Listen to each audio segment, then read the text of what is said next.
Hey guys, welcome back again to Persona 4 Arena Ultimax. When we last left off, we are descending and ascending and searching. In this particular case, I think we're all doing just all of that. Some of the group has been split to find the rest of the Persona 4 cast to at least try to help them out to reach with the rest of us. Some of them descended to open up and obviously help out for the ones who are approaching. Some they stayed put to most likely protect one of our crew members. And some are ascending towards the top. Time is running out. Will they reach towards the end? Or would it be too late? And that's exactly what we're going to be discovering right now. So, obviously from last episode, obviously, let me just clarify and speak about more that kind of stuff. So yeah, as you can see, I am back once more recording. For those who hadn't, keep posted or notified. My last episode was Devil May Cry 3, which is most likely my comeback after beating that one. It's more like during the whole time, obviously being on work and that kind of stuff. So it's kind of like it's a bit of a stretch of how I can cope with everything about my personal life and obviously doing this. So I found the opportunity to get back onto this, and yeah, I'm more than excited to come back once more and obviously finishing off what I have left to Persona 4 Arena Ultimax before shifting into another game. So as you can see here, we are going to be playing through Labyrinth and obviously most likely ascending towards the top, and most likely we are approaching the end of episode Persona 3, which after that we most likely are going to go through the true ending of Persona 4, and then most likely we finish it off through Adachi, which a lot of stuff are going to be awesome after this point. So yeah, without further ado, let's get right into it.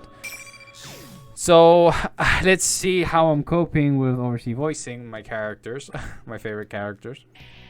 So right now with Labyrinth, the five is sorry, now we're starting great. The five of us who have been entrusted with pursuing Shokun are proceeding towards the top of the tower.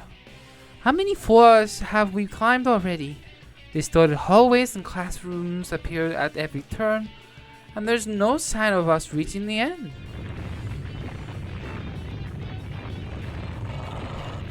The quakes are growing more and more frequent. I guess this means that time is running out. You know, that Minazuki guy talked about making his world, but how is he going to do that? If we presume he's following in Akutsuki's footsteps, then he's going to gather shadows, merge them, and summon some great power. You mean that thing Minazuki-kun was talking about? What do you think, Junpei? The most BS boss? You've been surprisingly quiet. Are you not feeling well? Huh? Nah, I'm fine. Coaches are well trained, I guess it's just that I'm feeling all tense. All this end-of-the-world stuff isn't anything to joke about. I've got people waiting for me. Like the kids have a game coming up next week, so there's no way I can lose here. Stupei's being serious for once. Looks like he's grown up a bit. Well, I guess I should learn from his example. Junpei has leveled up. You don't want the world to end either, do you, Lavi-chan? You just woke up after all. Yeah. I don't want to lose this world after I've met everyone. I gotta do my best. Time is running out, so we better move on. Here it goes again. Wait, didn't we see this classroom earlier? I feel like the fog's getting thicker too. It won't be good if this keeps up. Since we can't get a communication with Fuka-san, we don't even know what's around us. No matter how far we go, the maze of the fake Yasogami High just keeps going on and going and going. Outside, there's nothing but fog as far as the eye can see. We're starting to get flustered because we can't tell how high up we've gone. Come on, keep your cool. Getting all aggravated won't do us any good. You're so positive as always, Junpei-san. You think so? I think you've changed, though. You've gotten taller, too. Huh? Why do you sound so relieved? I'd been wondering if I hadn't changed at all. I made a promise to Mitsuru-san that I'd live life like a child. What's that supposed to mean? Is that hard to do or something?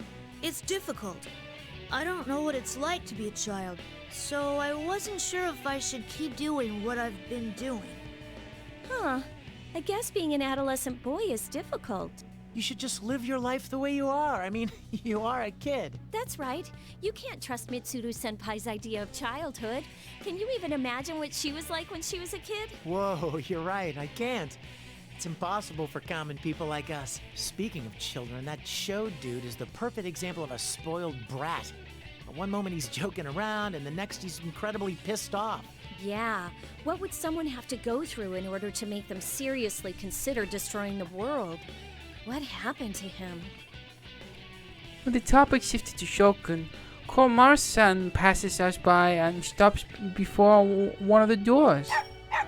What's up, Koromaru-san? Is there something bothering you about this classroom? When I approach the door, the Komaru-san is barking, and I see stairs leading up inside the classroom. I'm sure that I wasn't the only one who was hoping this was the place. Junpei-san quickly opens the door, and we stepped inside. Aside from the staircase, the room seems like a normal everyday classroom. Desks are lined up in rows, and a blackboard dominates the front wall. I can't help but be reminded of my own yearning to go to school and live life as a human. Even at a time like this, I smirk a bit at myself, and just as about to follow everyone to the stairway. Looks like you've made it all the way here. Now what to do? You're General Teddy! We finally found you. Wait, look at that. General Teddy, mastermind of this tournament. With his cape and fearless grin, General Teddy is completely different from the real Teddy we encountered earlier. And even through the screen, he was an ominous air about him. I checked him with my sensors just in case, and sure enough, he's a shadow. No, this isn't a normal shadow reading. What in the world is this? This is getting out of hand. So I, General Teddy, will face you myself. Now bring on the ring! Oh my god. General Teddy, we finally fighting him? When General Teddy lifts his little hand, the familiar red pillars appear in the four corners of the classroom. The tensions running through the area pushes the concerns from my mind. There's no time to think about that. I have to prepare to fight. Now, it's time to have some fun. Those who hinder the creation of my world shall all perish here. Whoa, someone's got a big mouth. My world? This has been our world from the start. We're not just gonna let you destroy it that easily. Destroy? I will not destroy it. This will be a new beginning. The beginning of a world of my own, where only I will live. To be exactly honest, that's kind of boring. Only you? What about Sho? This doesn't concern you. The vessel will soon be complete. Nothing you can do at this point serves any purpose. We won't know that unless we try. Konomaru! Like hell we're gonna let you start anything like that. Let's take this guy down and move on. Let's go with Labyrinth. After all, it is her chapter. Let's see if I remember.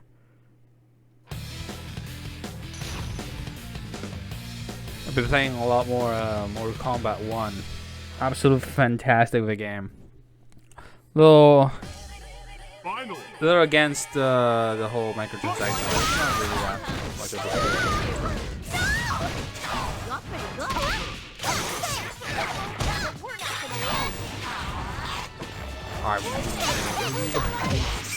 I really don't remember much. Okay, let me just see.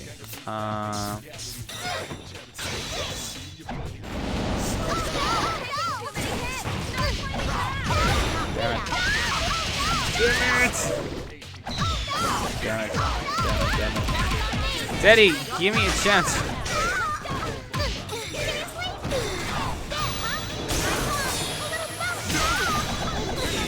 I'd never had a chance.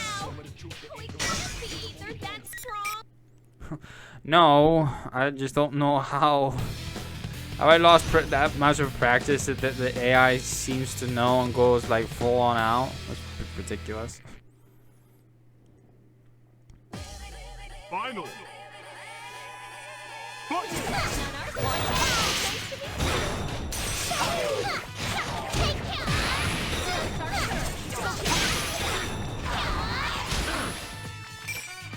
I see.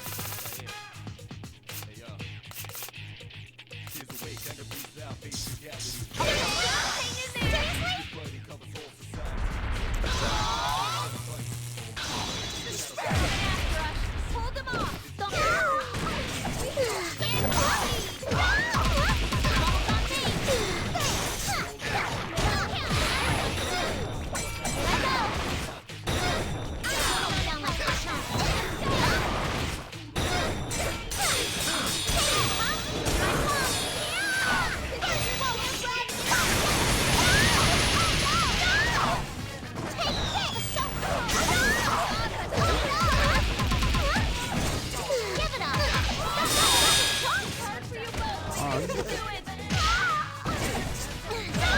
No. I generally don't remember how to play. I think my movement just slowed down once I played with the Mortal Kombat. Like, Mortal Kombat has like way more advanced than this. No matter. That was the limit of this temporary body. I've bought enough time. Like, I need it like accustomed to play this game again. After all, it's been a while that I haven't played this game. Huh? You're not gonna melt now? As Junpei-san noticed, the fakes were defeated up until now have lost their shapes quickly after being defeated, melting into a black ooze before disappearing completely. But this Jalotei is just as confident as he was before the battle, and has the same I smile. knew it. You're different from the other fakes. Who are you? Who am I? I'm General Teddy. Who else? Well then, bye-bye, you pesky vermin. Hey! Get back here! Jalotei swirls his cape about him with a laugh and disappears, vanishing into thin air without a trace. Hey, Yucatan. He said something about a vessel being completed. Wasn't that kind of suspicious? Yeah, it must mean that we don't have any time left, and when we defeated that General Teddy, he didn't disintegrate like the other fakes. There must be more to this case. Ken-kun is right.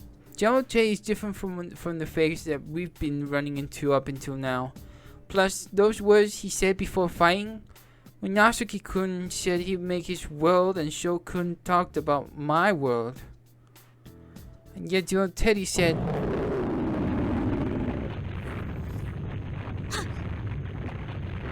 the quaking starts again. The blackboard and the podium rattle loudly, and some of the decorations on the walls fall down. The building shakes strongly for a long time, as if certain that the time is drawing near. Can you all hear me? You're very close. I'm getting a strong reading just up those stairs. When we hear Fukusan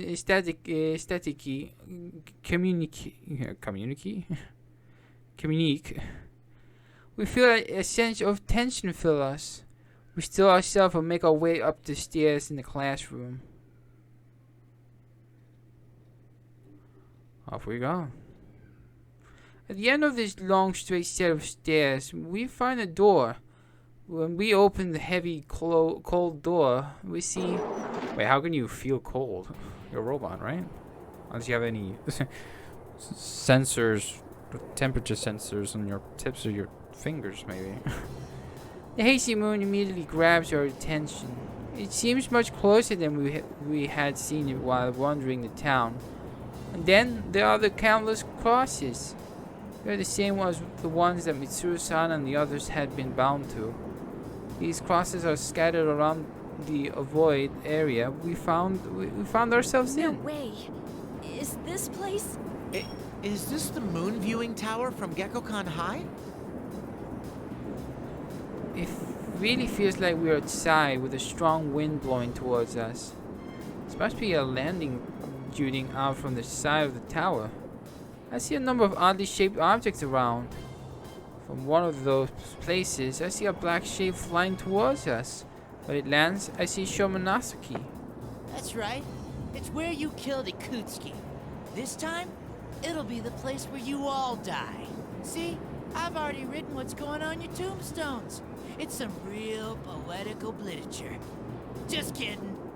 Shokun, please stop this! Even if you do it, it'll change nothing! Is this all because you hate us? Because we stopped Ikutsuki? You really don't ever shut up, do you? I already told you that I don't give a shit about some dead guy. I'm doing this because it's fun. Watching you all freak out is hilarious. You're nothing but goddamn pests that can't do anything on your own. So I can't stand you buzzing around. That's when he spoke to me and said, you should just destroy the world. Isn't that the greatest suggestion ever? Let's stop this. You keep saying Ikutsuki doesn't matter to you, but he's all you've been talking about this whole time.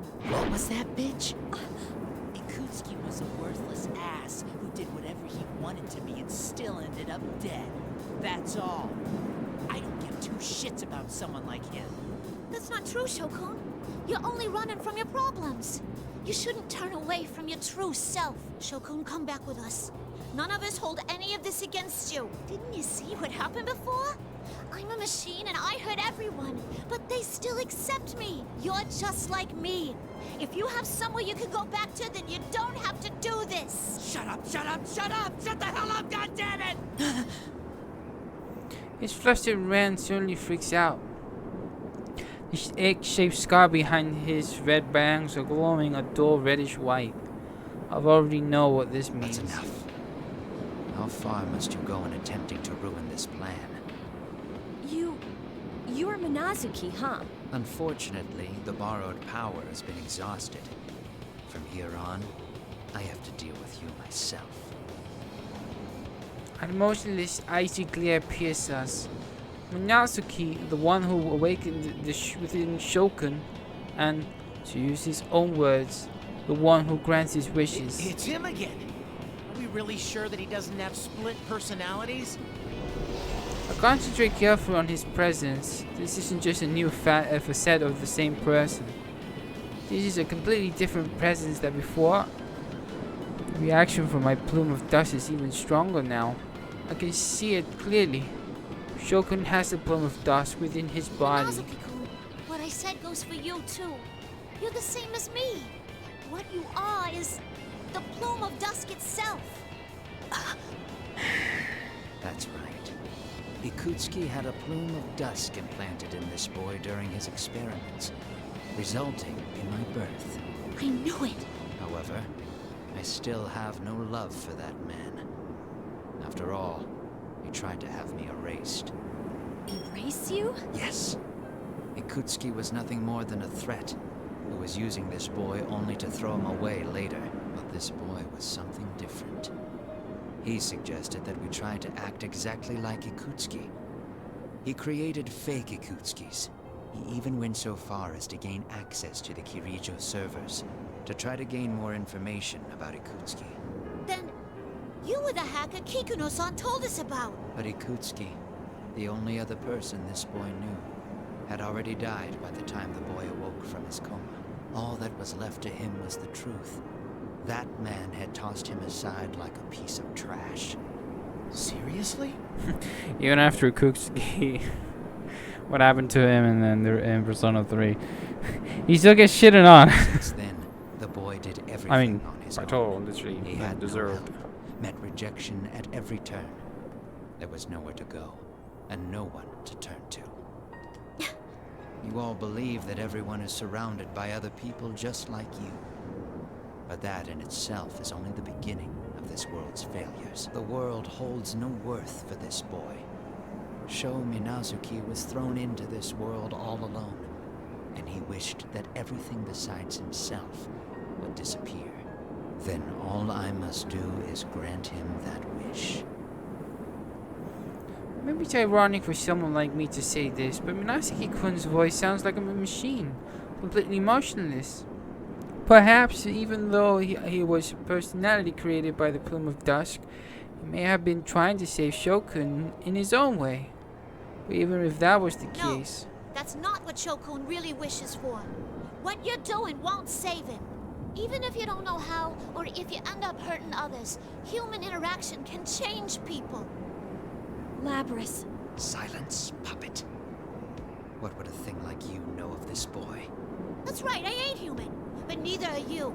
You're just using his body while you try to destroy the world. You don't care what he feels at all. I ain't like you. No matter how much it hurts, or how much suffering it causes, I love this world. Let's check. Oh, never mind. Wow, well said. Great job, Labrys. Right. What he's saying just sounds like he's running from his problems. It doesn't matter if you're fully human or not. We're all standing here because of how we clashed with others and gained acceptance. Very well. There is nothing more to say to you. Persona, you have gone too far. Sit in shame of your own ignorance as you await the moment of your destruction. Manasaki-kun slowly draws his two swords, while he stares at us with an unblinking, murderous intent. The persona behind him also readies for battle. I will save Shokun, and to do that, we'll defeat you. Labrys. This is Labrys' moment.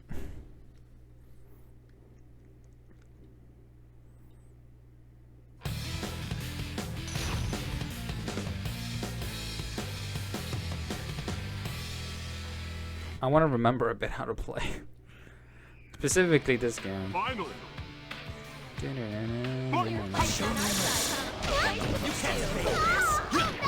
You somehow gone stronger? Being so Watch out!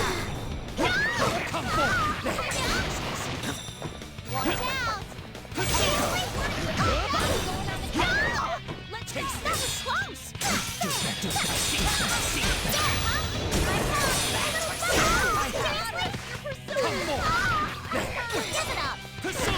Damn it.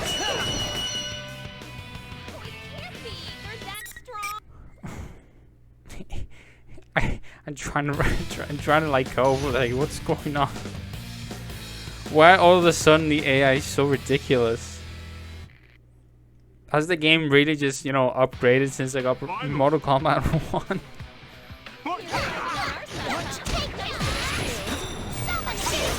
Come on, what's the matter? Persona!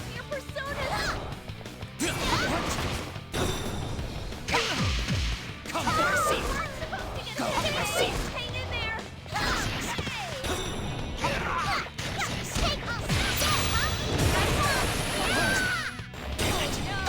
Drive and pain.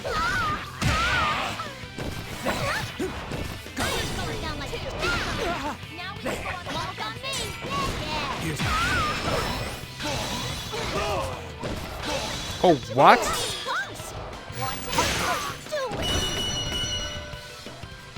way! It can't end like this!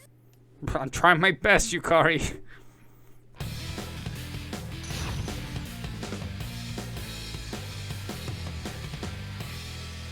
I'm trying my best. Finally. Fighting on our side. Come on, what's the matter? But we're not gonna lose. Excuse me.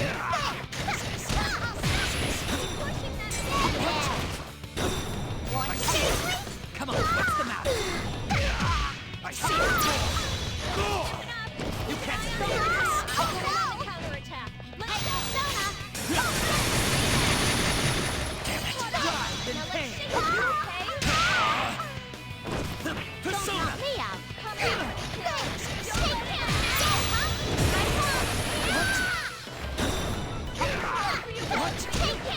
Stay there. Taste this. No. Oh, I'm so relieved. Like my mind is gone like full on Mortal Kombat 1 controls. I do apologize for my bad gaming right now. The persona wearing the golden mask disappears, as if melting into thin air. The defeated master of the persona doesn't appear to be as wounded as he should be. He looks up into the sky with a somewhat absent-minded expression. I've lost. The vessel will still be completed. You will not stop the creation of this boy's world. Must have been taking an immense amount of damage. No normal person should be able to even move after taking a beating like that. And yet, Minasaki is trying to stand up. A certain thought crosses my mind. To understand and fight for someone else, no matter how wounded you may be. How Yukari-san and the other rushed to Inaba with me to rescue Mitsuru-san's team when they had been captured. How Yukun and his friends are fighting to protect this town. Minasaki's reason for fighting is no different from ours. Minasaki-kun, so you do understand. Not another word, lout. I won't let anyone get in the way. The reaction from the plume of dust had been fading, but suddenly it grows fierce and powerful, making the air around him tremble. He's still... Tsukiyomi!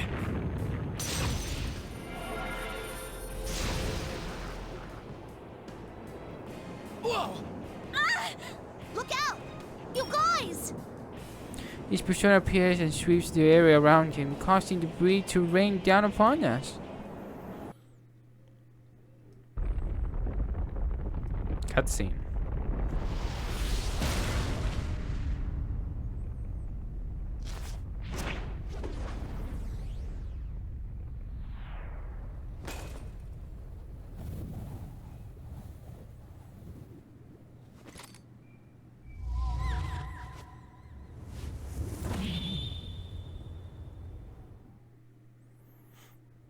Alright.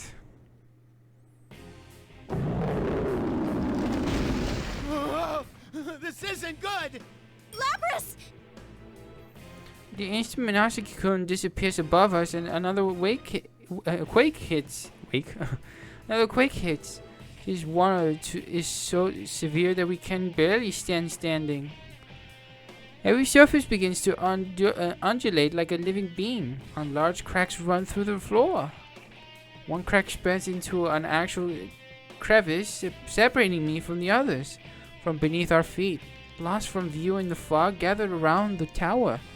Something dark is rushing towards us with a defining roar. Shadows. Is that a horde of shadows? Koromaru! On the opposite side of this cleft from me, Kenku and Koromaru-san summon the personas to fight the horde of shadows. Yukari-san and Junpei-san follow suit. It's an insane number of shadows. The horde of shadow crawls up towards us, making the tower's outer wall appear to be a swirling black mass. Soon, Yukari-san and the others will be... Lapras, go! Huh? Don't look back, there's no time! Go! We know what it's like to have to say goodbye. But you'd better come back to us. That's right. I want to save him, just like everyone saved me. If I don't go after him this instant, I'll never get another chance. A set of stairs leading up into the red fog is ahead of me. I can't pursue him now. Thank you! I will protect this world! And I'll do it for the sake of everyone else, no matter what. I charge up the long winding staircase up so far that I feel as if these stairs will continue all the way up to the moon itself. What is waiting for me at the top?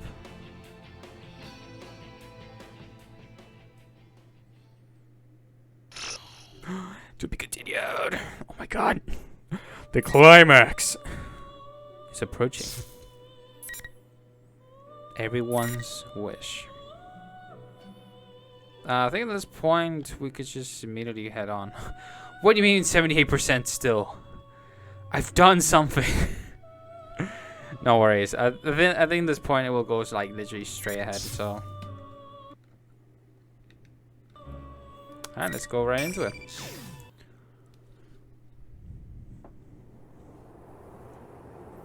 The higher I climb, the thicker the red fog seems to get. Sounds of battle below me fade away as I go further and further up. Suddenly, a deep blue shape appears in my red-tinged vision. I stop. Oh my. It seems we meet again, Labrys. You're Theodore, right? Still looking for your sister? I don't think she's around here, though. No, I have stopped looking for her. Even had I found her, what I wish to know can no longer be learned from her. What I yearn for is something that I must discern for myself. You all have taught me that. Huh. I guess you've changed a little too, Theodore? Do I seem so? Watching you has broadened my spectrum a bit. No, a great deal. Yeah. I figured something out during all this fighting, too. Oh? May I ask what that is?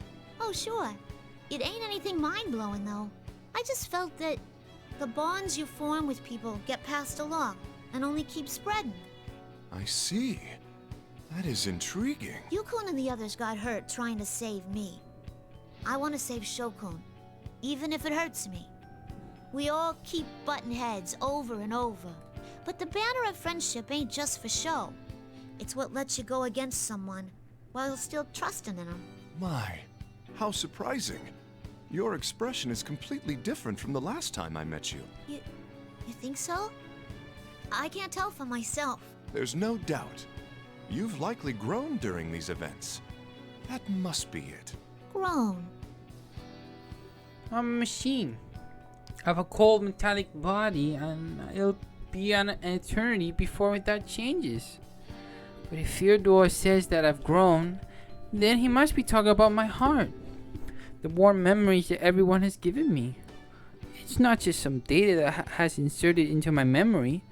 It's ingrained into me, somewhere much deeper within myself. While I watched you, I was thinking to myself as well. What is the reason you fight? What supports you? And what do you wish to protect through these battles? I have a feeling that I'm coming close to reaching the answer, even if I only have a faint idea for now. Huh? Doing something for someone else. All of you gathered here are connected by that common thread of emotion. You call them bonds. And those bonds guide you towards what you wish for. Our wishes. And my sister must have left that room with a wish, just like you. That is how I understand it. He's right. Theodore's words illuminate my own inner feelings. What we yearn for, what we believe in, that's what we wish to show Shokun. They are all our own wishes. How we think about someone and do things for those people.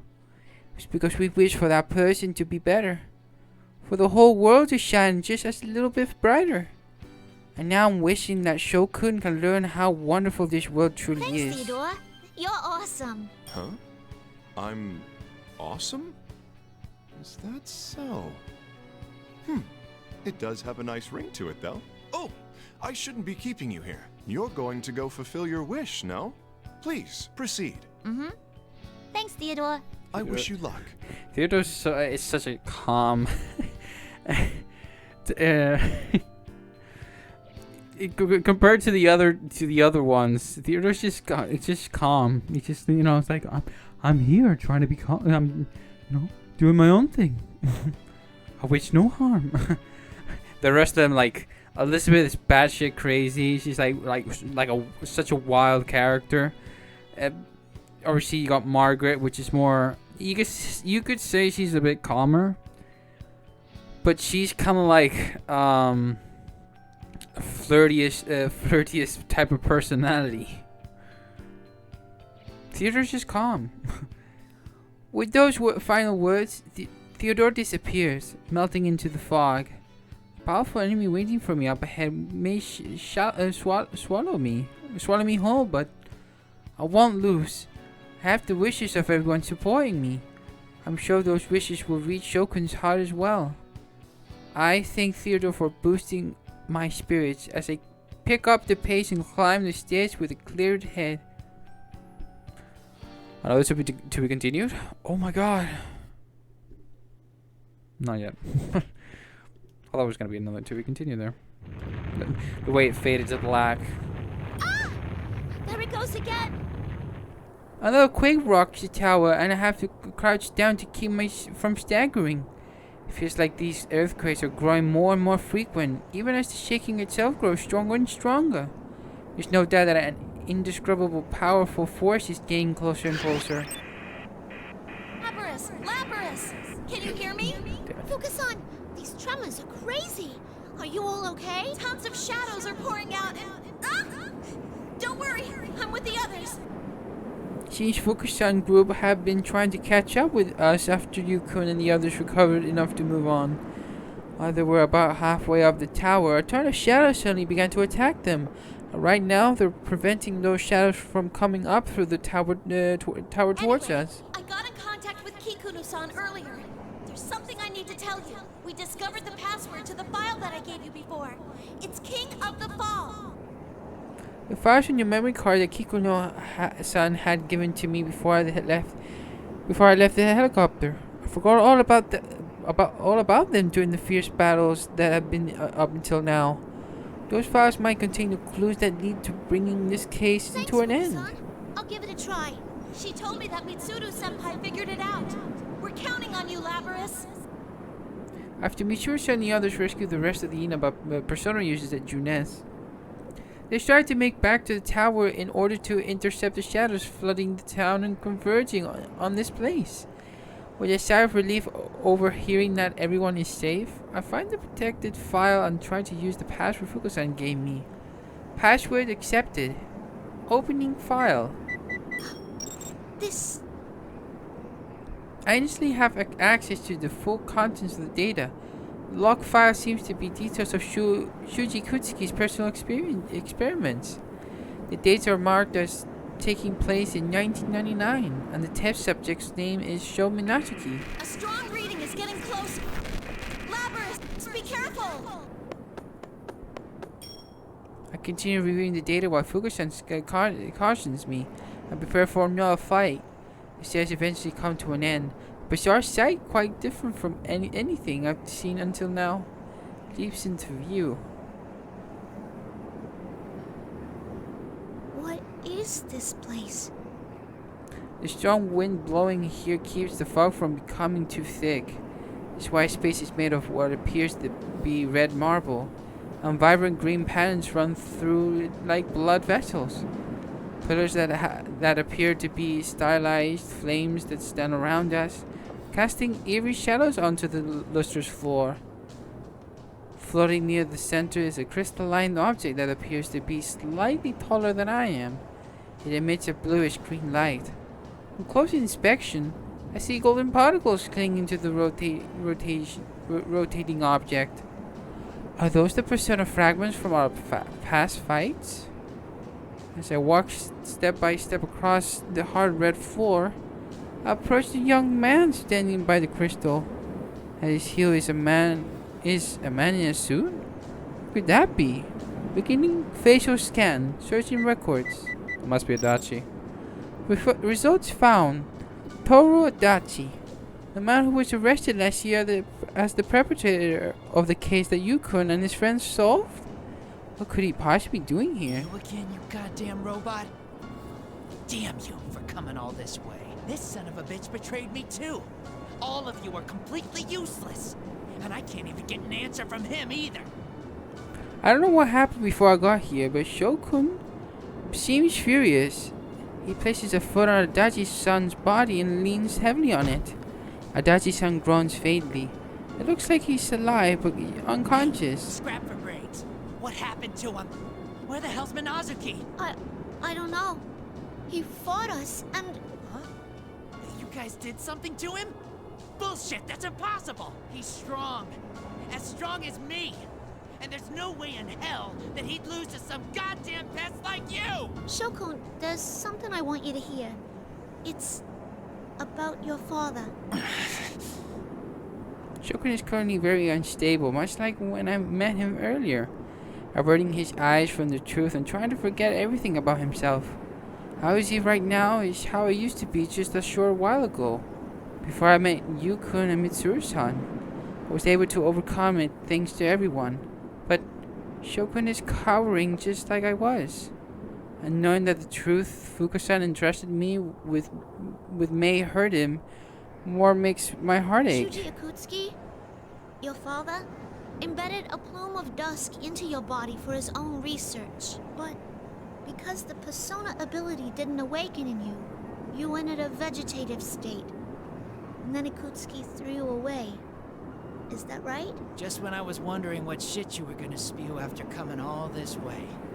Did you come to rub salt in my wounds, you goddamn bastard? Yeah, that's right. That piece of shit tossed me aside. He was the only one. The only one in my world, and he did that to me. I already know that he was a goddamn bastard, so what? It doesn't matter. He was all that I had in the world. Shokun. This world's so fun, isn't it? Full of shitty bastards, always pressing in on you. It's so awesome. I'd rather be alone forever than spend another second having to deal with another dipshit ever again. So you can all just disappear. That ain't true. You don't really want to be alone at all. Why wasn't this in episode Persona 4? I feel like this one gives so much lore than what episode Persona 4 did. Like, seriously. Like, I wish this story was like linear, like didn't have to complicate. It was all in one, instead of making such different stories. You broken piece of junk. Have you finally lost it for good? I won't be totally alone. I'll be beside myself, laughing at how stupid you are. Huh? It's a micro memory card. Your father, Shuji Akutsuki, recorded the experiments he did to you on it. Listen to this, from a report on Project Puppet Master. Subject name, Sho Minazuki. Soon after beginning his training, his abilities have reached what one would call an astounding level. Muscle strength, agility. Physically, he surpasses normal specimens. Special mention must be made of his abnormally aggressive nature. For example, in combat training, Sho will attempt to utterly destroy his opponent until we force him to stop. The depth of his fury is unfathomable, but having no rational or mental breaks based on his rationality makes him an ideal weapon. Psychological analysis suggests that Sho is attempting to gain a connection to others by hurting them, as a result of our teachings. If he continues to grow, he'll be extremely valuable to our research. Luckily, the boy seems to adore me as a father figure. That will be useful.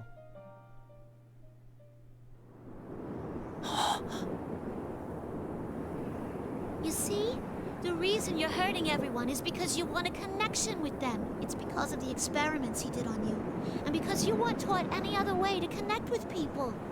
That's incredibly sad. Is that all you have to say? Shokun! Yeah, he's right. So what? What do you want me to do? If I really want a connection with the world, and destroying it is the only way I know how, then what's wrong with me trying to destroy everything? The same goes for you, you piece of trash. You want a connection with me? You want to bond with me? Then I'll shred you to pieces! Shokun draws his two shores almost spewing with rage. His eyes are clouded with madness and malevolence. His stare itself feels like blade piercing into me. Whenever Shokun got this worked up before, the other person would step in. But it doesn't happen now. As Shokun draws closer, the plume of dust within me stirs a little.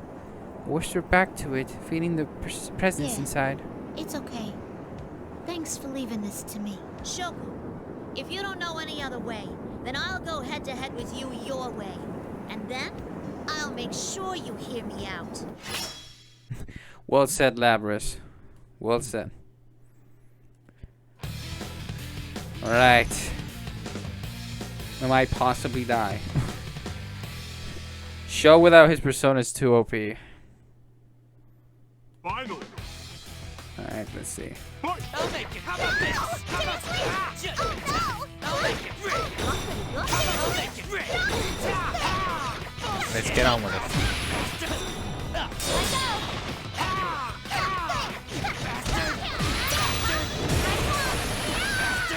Still up. Bastard. Where are you aimed? Shut up. Shit. Oh, I just countered it. I'll get rid of you. Great. Move. I ain't going down like that. Come on.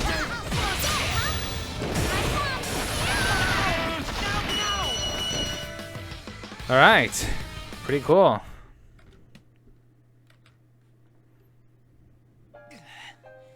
No, it's not over yet. I have nothing. No one at all.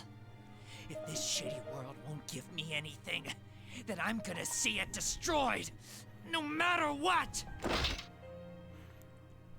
All right, I'm just gonna be prepared. Shogun is on his knees. He desperately tries to regain his feet by leaning on his sword, his face contorted in pain. The dangerous aura I felt from him before the battle isn't weakening. On the contrary, he's becoming stronger. Shokun, do you really think you were alone? Of course I was. What do you know? I was always... No, Shokun. You were never alone. There's more in that file. Do you remember why you went into that coma? How should I know? I took the medicine Ikutsuki gave me, went into a machine, and... It was an experiment Ikutsuki set up to erase Minazuki-kun. Dad tried to erase him? Why? After transplanting the Plume of Dusk, you didn't awaken to a persona. Ikutsuki's plan was already a bust at that point. But after a while, Ikutsuki learned there was another personality in you, inside the Plume of Dusk. That was the change in you. At first, it seems like Ikutsuki was interested in that other you, too. But the new you was different, and wouldn't listen to what Ikutsuki said at all. That other you awakened to a persona, destroyed the test facility, and then tried to kill Ikutsuki. Huh? Bullshit. That's not true. Why would he try to kill my dad? You really can't figure it out? Minazuki was trying to protect you. Shogun could only find a connection with other people by hurting them. As a result, that distanced him from everyone. Feeling that the world had rejected him, Shogun chose to destroy the world instead. But Minazuki-kun had supported Shogun through all this. The other self said that he would fight for that boy. Minazuki-kun feels the same way Shogun does. The only way to do anything is through hurting others. He's doing it to protect Shogun. He was still unstable then and got captured. After that, Ikutsuki tried to erase Minazuki-kun while leaving the persona. Do you get it now, Shokun? It was Minazuki-kun and his... Power of bond that supported you. Power of solitude that supported power you. of solitude that supported you. That's not true. It wasn't me? Are you saying that it was never me? He was the one who was all alone? Shogun claps his head in his hands and falls to his knees. My heart hurts. This is Shogun's pain.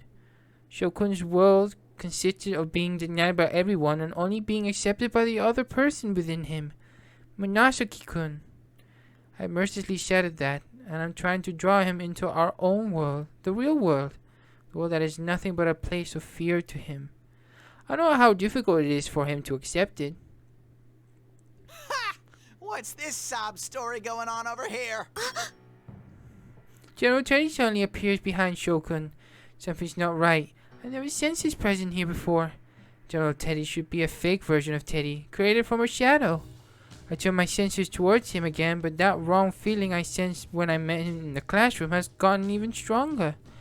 I can't put it into words, but it's a very ominous presence. Aha! Has the stupid brat been beaten? You're disqualified from the P1 climax. Now hurry up and get out of here. Kagutsuchi. Kagutsuchi?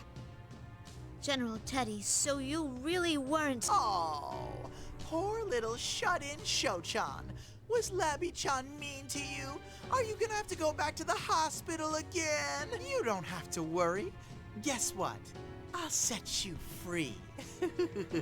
General Teddy, step away from Shokun. I mean, we might as well go the other option.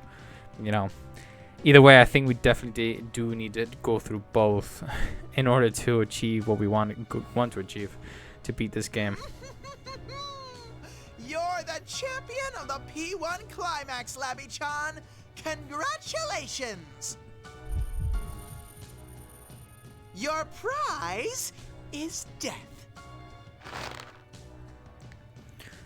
General Teddy viciously grabs Shokun by the head from behind, effortlessly lifting him up with one arm. Suspended in midair, Shokun's face cringes in pain. What an unimaginable strength. Ah! Shokun! Who in the world are you? What are you gonna do with Shokun?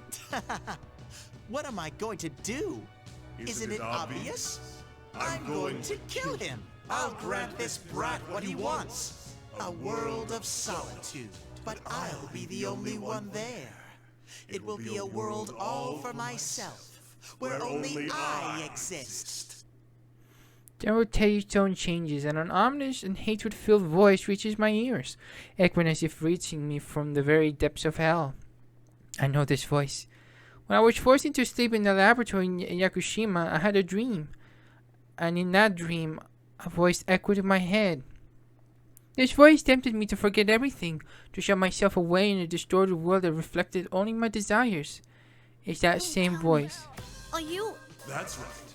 This red fog and the brat's power were on loan from me. At least he worked quite well for me. Wait. So the thing Minazuki-kun was talking about waking at this tower is... You finally figured it out. Fortunately, the horde of shadows to create a vessel and the persona fragments to control it have been gathered. All that's left is to fuse that brat with the shadows as a base, and then devour the persona fragments to inhabit my new corporeal form. I pay no heed to others. I am the collective will of those who abandon all connections and strive to live only for themselves. I incinerate everything. I will murder, trample, and cast you humans down into the depths of despair. My name is Hino Kagutsuchi, one who kills all who live in this world. How does Persona end? Having a god bring in imminent doom to the world. Red fog gushes like blood from the body of General Teddy. No, Ino Kagutsuchi. And he gets sucked in through Shokun's eyes, ears, mouth, and wounds. Shokun! I feel like he's gonna do a fatality. As I try to rush towards them, the empty husk that General Teddy's body has become crumbles into a black lump of shadow. At the same time, Shokun, or whatever he is now, turns its evil red gaze towards me.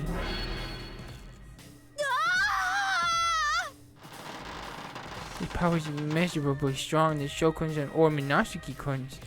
My entire metal body shrieks as I'm twisted in directions that I was never meant to go. Don't worry. I won't let you die so quickly. You will live to witness my advent, and will be the first sacrifice to my power. I'll never let you do that! Give Shokun back! Your nerve astounds me, but I wouldn't be so sure. Your allies are about to be overwhelmed by the flood of shadows. You all fought so long within this red fog, just as I planned. You are exhausted to your very souls. You have no hope of defeating me now. You were quite useful, puppet. I have directed you at them with the aim of harvesting their personas at first, though. The other tournament, and this one too. So you were the real one behind these battles! Yes, I needed a vessel. Had I taken their shadows for my own, their own wills would have made them less obedient than I required. I learned that in the previous battles. Thus did I prepare this fog and my new scheme to carve a way to your personas.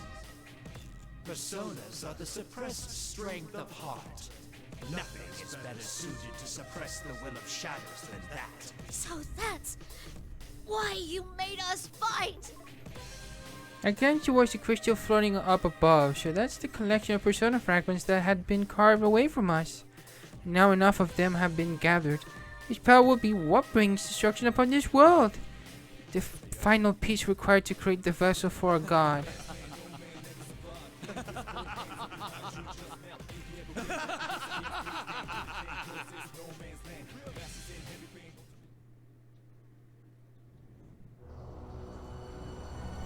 This is, where the big Now is creature. the time for despair. This new form that you have given me. Behold it!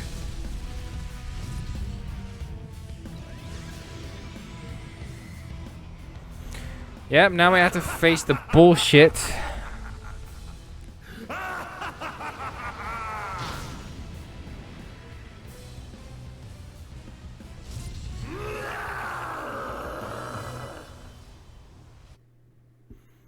Now we have to face the bullshit.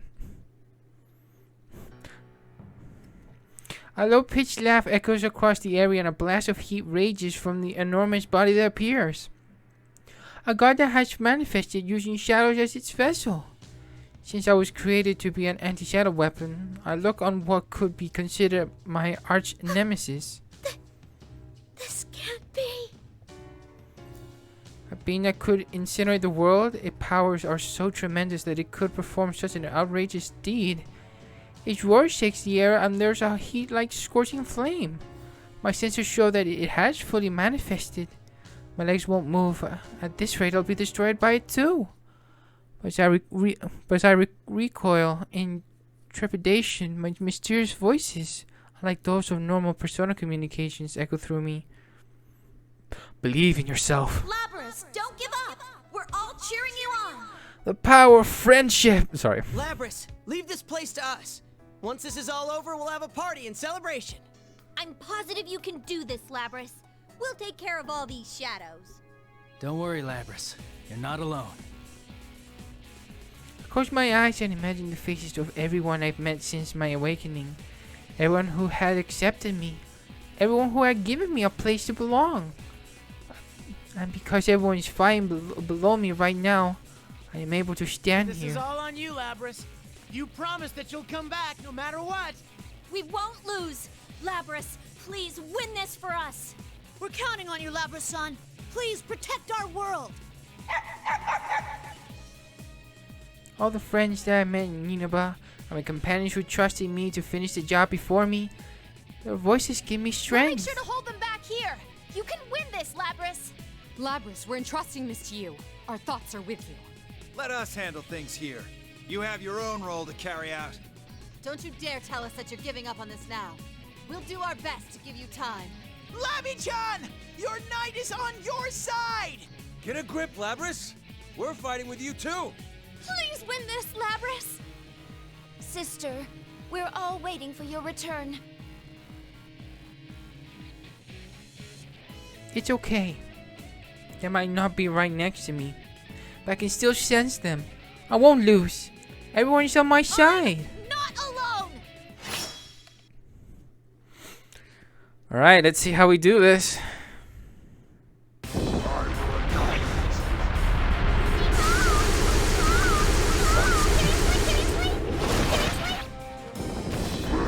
I don't have range. How?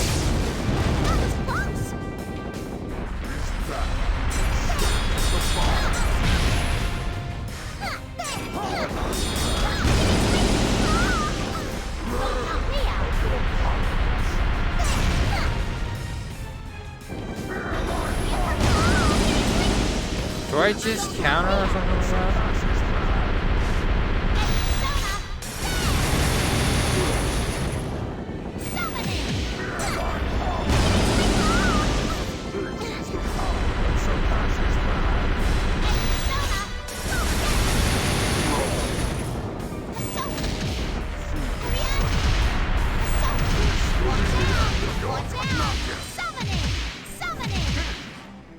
That was so easy.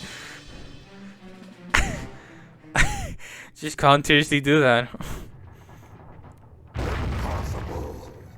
The will of a puppet like you. A single will was able to surpass mine. Yeah, I'm getting back to used to controlling stuff. You can't hear the voices of everybody who's supporting me. You'll never win against us, Hino Kagutsuchi! Silence, pest. I will not lose. I am stronger than anything.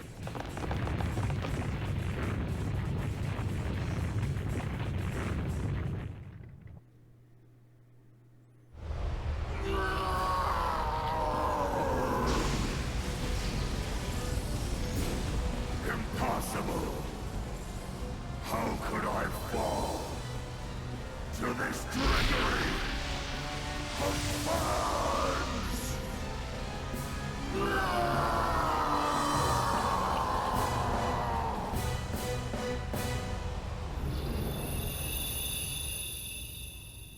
There we have it.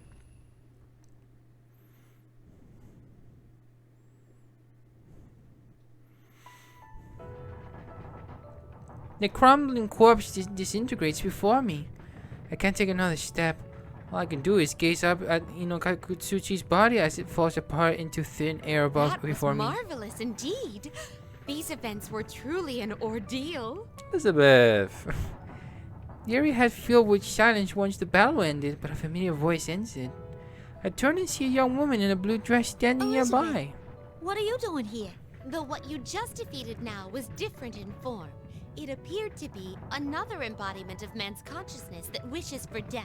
And suffice to say, I had my own reason to witness its end. A reason? To abolish others also means to abolish oneself. That great power was also an embodiment of a distorted will, given birth by dissatisfaction. If left alone, it would eventually have become a great stagnation, leading to the destruction of the world. Even the world within people's hearts. The world within people's hearts? You mean that place I met you the other time? Indeed. And if that were to happen, it would be a hindrance to my own wish as well.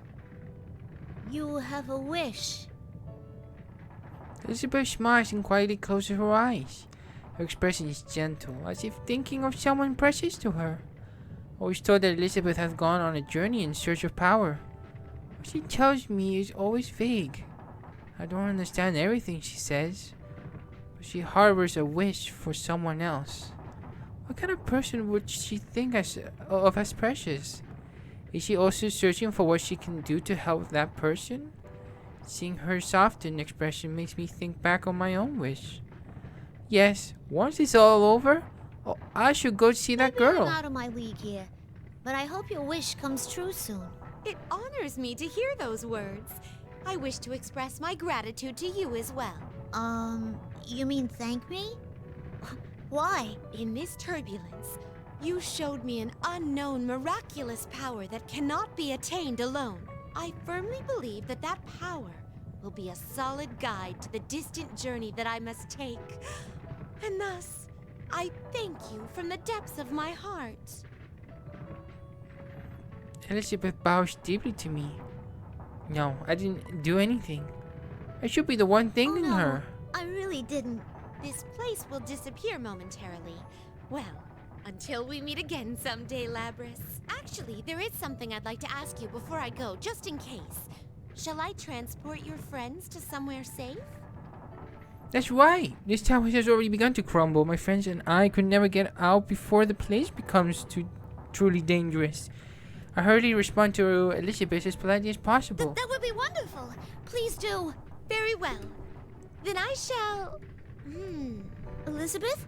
Now that I think of it, where would a safe place be? This place is gonna crumble soon, so anywhere else is fine. Could you hurry, please? Ah, yes! That reminds me. There is one place where there would be no trouble if I were to send such a bizarre group of people there. I will now transport your companions. Well then.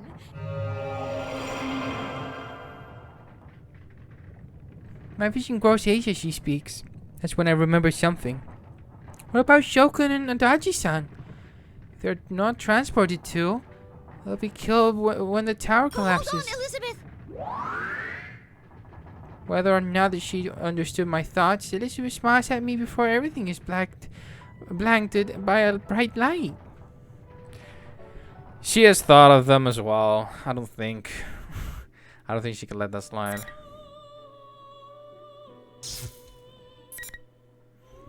Mission complete. There we go. So obviously we have the little epilogue here, but as you can tell, we have this other thing. Obviously we definitely continue. Like I said, the one I picked is literally the true answer. So let's go through it first, and then we definitely will, I guess, end. The light fades, and the scenery around me is completely different. This location is familiar. This is TV world in the open space where everyone gathered. Is this inside the TV? That's right. Where's everyone else? Where's Shokun? I look over and see Shokun collapse on the ground a little further away. Thank goodness. I was quite mean of Elizabeth. She only mentioned my companion, so I was worried about what would happen to Shokun. I see. Elizabeth said that she would transport my companions. That means that she considers Shokun to be one of my companions as well. I don't see a Daji-san anywhere, but this is Elizabeth we're talking about. I'm sure she transported him to somewhere else too. Anyway, I'll worry about how Shokun is moving from the ground, and I quickly rush to his side. When I call to him, he slowly stands up, facing away from me. He looks around himself without a word, then looks down at the ground and quietly mumbles. Shut up, Scrap. Enough yapping. I couldn't help it. Not when I knew you were safe. Hey, did you kill that thing? Huh? Did you destroy Hinokagutsuchi? Can't you understand words? Oh, yeah. You're strong. Huh? God damn it, do I have to say everything to you twice, you piece of junk? Never mind, you stupid toaster. He's still yelling at me, but Shokun does seem a little different from how he'd been before the fight. His voice expression too. Maybe just my imagination. It doesn't seem like he's going to get violent either. For now, that is. Shokun, where are you going? It's none of your business. If you don't shut the hell up, I'm gonna cut you. But everyone's waiting for you. I'm sure Mitsuru-san and her people are too. Shut the hell up. I'm not gonna start listening to what anyone wants now. Go back to where you belong. Shokun! You must accept his path. Before I can think of something else to say, Shokun's already getting far away. What should I do? This is the inside the TV world after all. His posture is much more confident compared to when I first saw him. He has his own future waiting for him now. I'm sure there will be a mountains of painful difficulties waiting. There's even the possibility that we might end up facing him again as an enemy. But even then, that's okay. Even though it was only for a short time, I sense a bond between myself and him. If I don't give up, and if I keep wishing for his success, a day may come where we reach an understanding. Suddenly, several shining figures appear within the room here in the TV world. When the light around them dims, I recognize familiar faces. My companions who have finished fighting their own fierce battles gather one after another. Huh? What's going on? I thought the fog suddenly lifted, but where am I? Labrys, you're okay! Oh, I'm so relieved that I can't stand up. A fierce battle that was. Labrys-san, thank you. I believed in you. I knew that you could do it. I wish you could have seen us, Labby-chan. Shadow Operative Junpei Iori totally nailed it. Whoa! What a soft yet stinky landing spot. Oh my! This is inside the TV! Wowee! Yuka-chan, Ken-Ken, Koromaru's here too! Ken-Ken. Is everyone okay? Are we? This is the normal TV entrance. Oh, it would seem everything has been settled. Sister, I'm so glad you're okay. Still, I knew you would be able to overcome this. I'm going to have to try harder to keep up with you.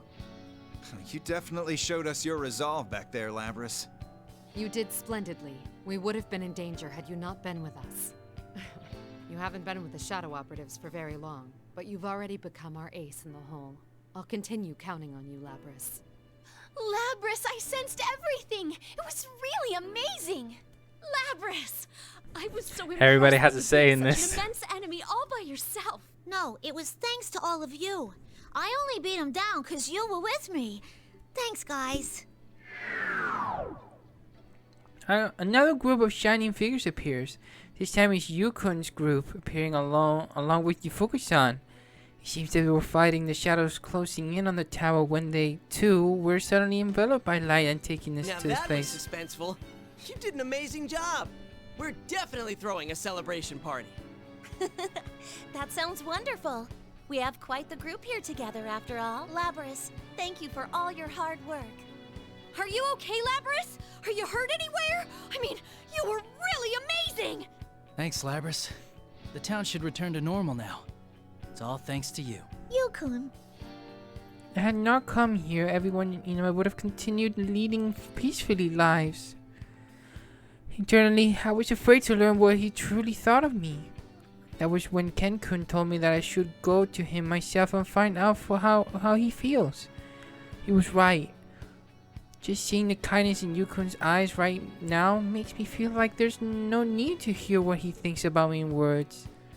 The relief of this painful battle coming to an end mixes with the joy of discovering new and true friends. My happiness proves to be contagious.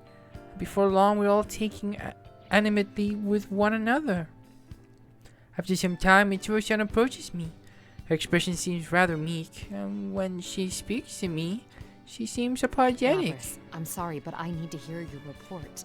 Where is Minazuki? Were you able to speak with him? Oh, yes, but only for a little while. But before you all came here,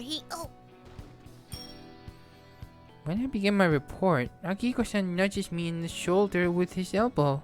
Huh? As I stand in bewilderment, Mitsuru-san clears her throat. You know, Labris, the Shadow Operatives are a formal organization. I am obligated to report about this case to the higher-ups. Right.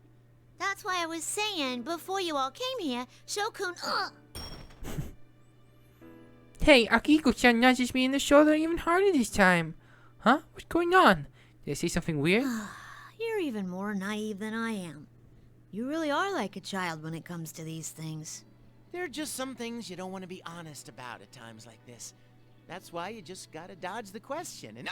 Ow! Junpei, don't start teaching Labris stuff like that. We don't want her becoming more like you. What was that for? You're scarier than the shadows. I didn't ask properly. Shadow Operative Labris, do you know where Minazuki went? I'm sorry, I don't know where he went. Oh. Phew. The moment I answered them, they all sounded relieved. For some reason, even Akiko-san and Mitsuru-san are smiling in a satisfied manner. Could it be they actually want me to say that I didn't know where he went? I see. Normally, we'd have to send someone to track him down, but if you don't know, then there's nothing to be done about it. I will report this case to our authorities, and the Shadow Operatives will take responsibility for it. All of us. Mitsuru-san! I get it now. If Shokun was the person behind such a serious case as this, were to be captured, he would be dealt with severely. And even if Shokun were to meet with Mitsuru-san and the others right now, he'd surely get angry like he was a moment ago. And wouldn't be much of a conversation. But if we're a Shadow Operatives pursuing him ourselves, we'll have tons of opportunities to get Shokun to open up to us.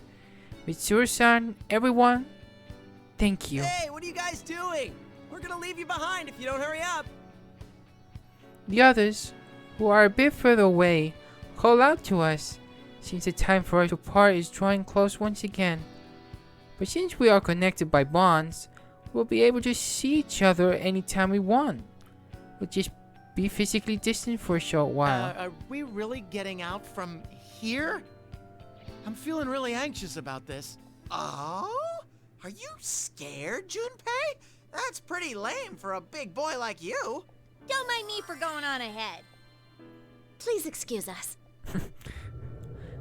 They're already accustomed to it. Don't mind them.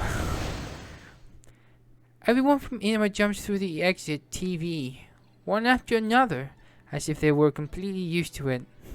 I mean, I'm going through a whole year. It's kind of pretty much used to at this point. With your son, I guess Akihiko-san and Fuka-san, who have also experienced this once, go as well. Alright, Koromaru. We should go too. Well, I guess I better go for it. Here goes. Come on, Junpei. Come on, Junpei. Hurry up. Come on, get going. Hey, all right already. This is my first time. Put me down. No! Teddy grabs Junpei-san and manhandles, bare handles him through the TV screen. Junpei-san's shout quickly grows distant. Teddy then beckons to me before passing it into the TV as well. I place my hand over the TV screen in the now empty plaza. Below this place is the school that I built. Now that I have a place to belong, I doubt I'll ever come here again. Goodbye. Each time I went back with the others.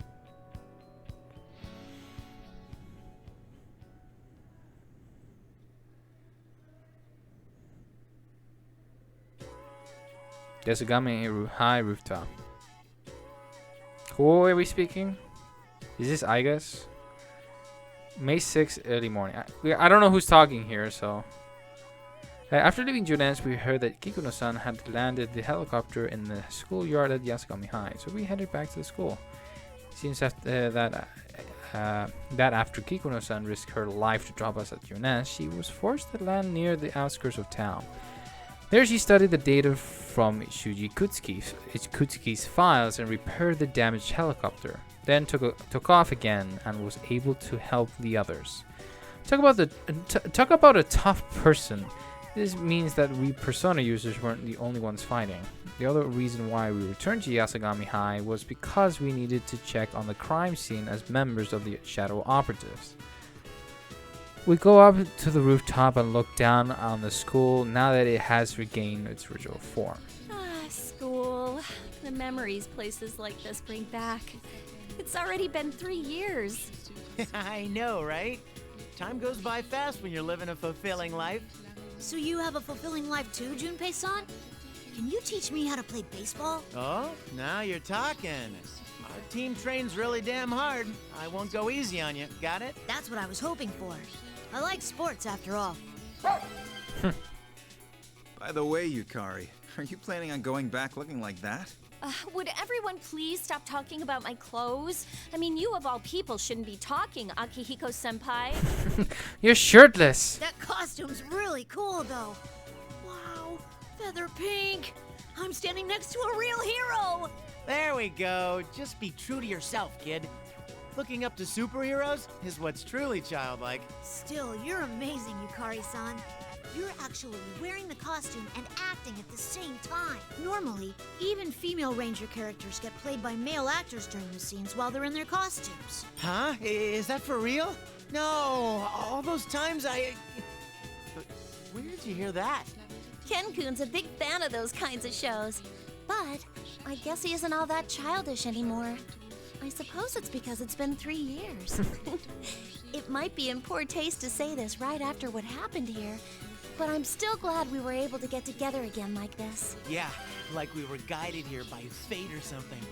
The great hero Junpei and his pals saved the world again. Right. You probably wouldn't have even made it here if fate hadn't guided you. Seriously, the way he ended up here is just ridiculous. Maybe we were guided here by fate. We made some new friends too, after all. Okay, now it was Labras. Everyone looks at me. I have so many people willing to call me a friend, and it's a little embarrassing, but I can't help but smile. Most of all, I'm happy that I met my sister. I was able to meet you-san and the others as well. Thank you, sister. Nah, I'm thankful for everybody else. Without you, I'd have never woken up and stayed in that box forever. I'd just be a machine that hurts people. But you all accepted me for who I am and gave me a place to belong. That's right. I have to repay everyone for all that they've done for me.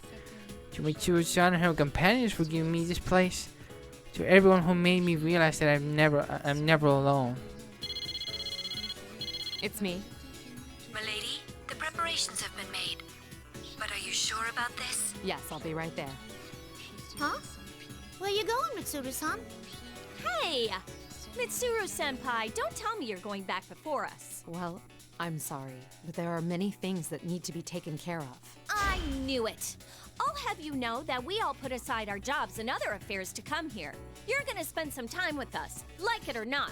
I do feel bad about causing you all trouble, but I guess, can't you persuade Yukari? No, I refuse that order. This is a situation with consequences that affect our team's morale. Give it up, Mitsuru. Don't worry about figuring everything out right now. I'll make sure things with those public safety jerks get settled. What? There's some guys hassling you. Let me come with you. I'll tell him everything about how Mitsuru-san did her best to help. Please, don't. Things will only get more complicated if you two get involved. Very well. I suppose I can forget about my duties for one day and enjoy some time off. That's what I'm talking about. You look so happy, Yukari-chan. It's been a while since I've seen you smile so much. Huh? You think so? Do I really not smile normally? Well, you always seem so angry, Yuka-tan. That's because you're always making me angry! Hey, time out, Yuka-tan! You could really hurt me with that thing! Our laughter echoes from the rooftop where the bright morning sunrise shines down upon us. As the lively conversation continues, I quietly place my hand on my chest. What's here right now connects me to that place. It connects me to everyone. May this warmth I feel spread to everyone else, and to him as well.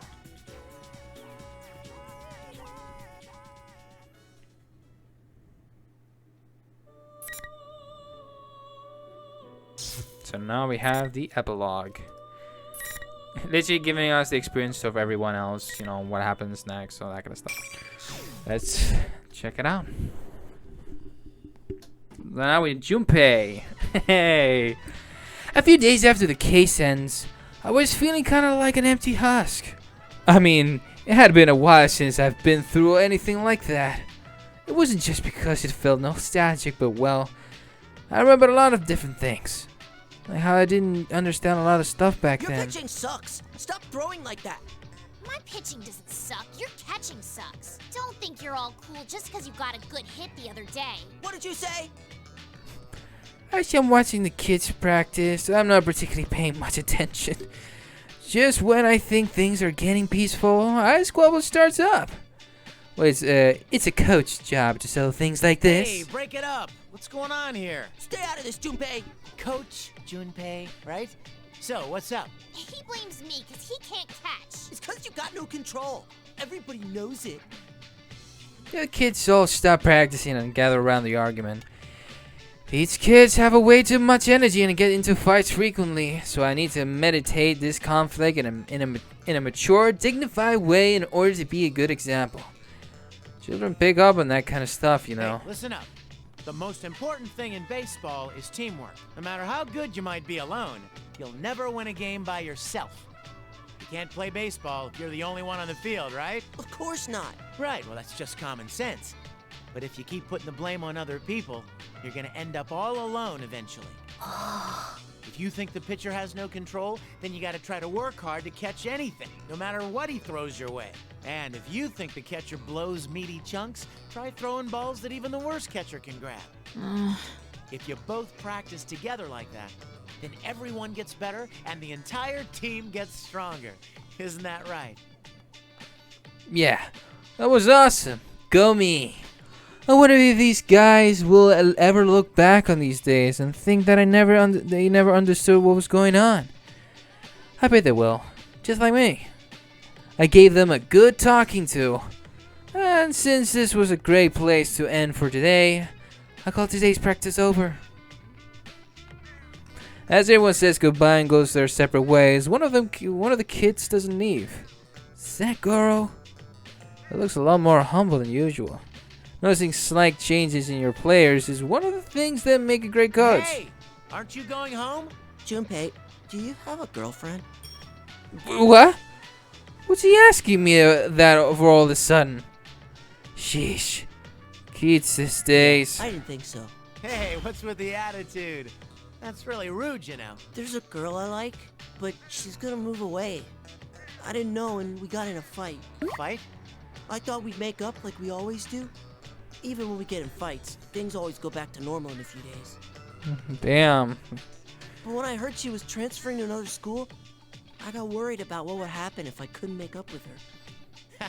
Well, the answer here is obvious. You have to nut up and apologize to her. It doesn't matter if it's your fault or not. That'll fix everything. That's so lame. I can't do that. Lame, not lame. Is that your problem here? This isn't the time to care about looking cool. Not when it involves something you care about. If you and her end up going separate ways without telling her how you really feel. But what if we get in another fight? Goro drops his eyes again.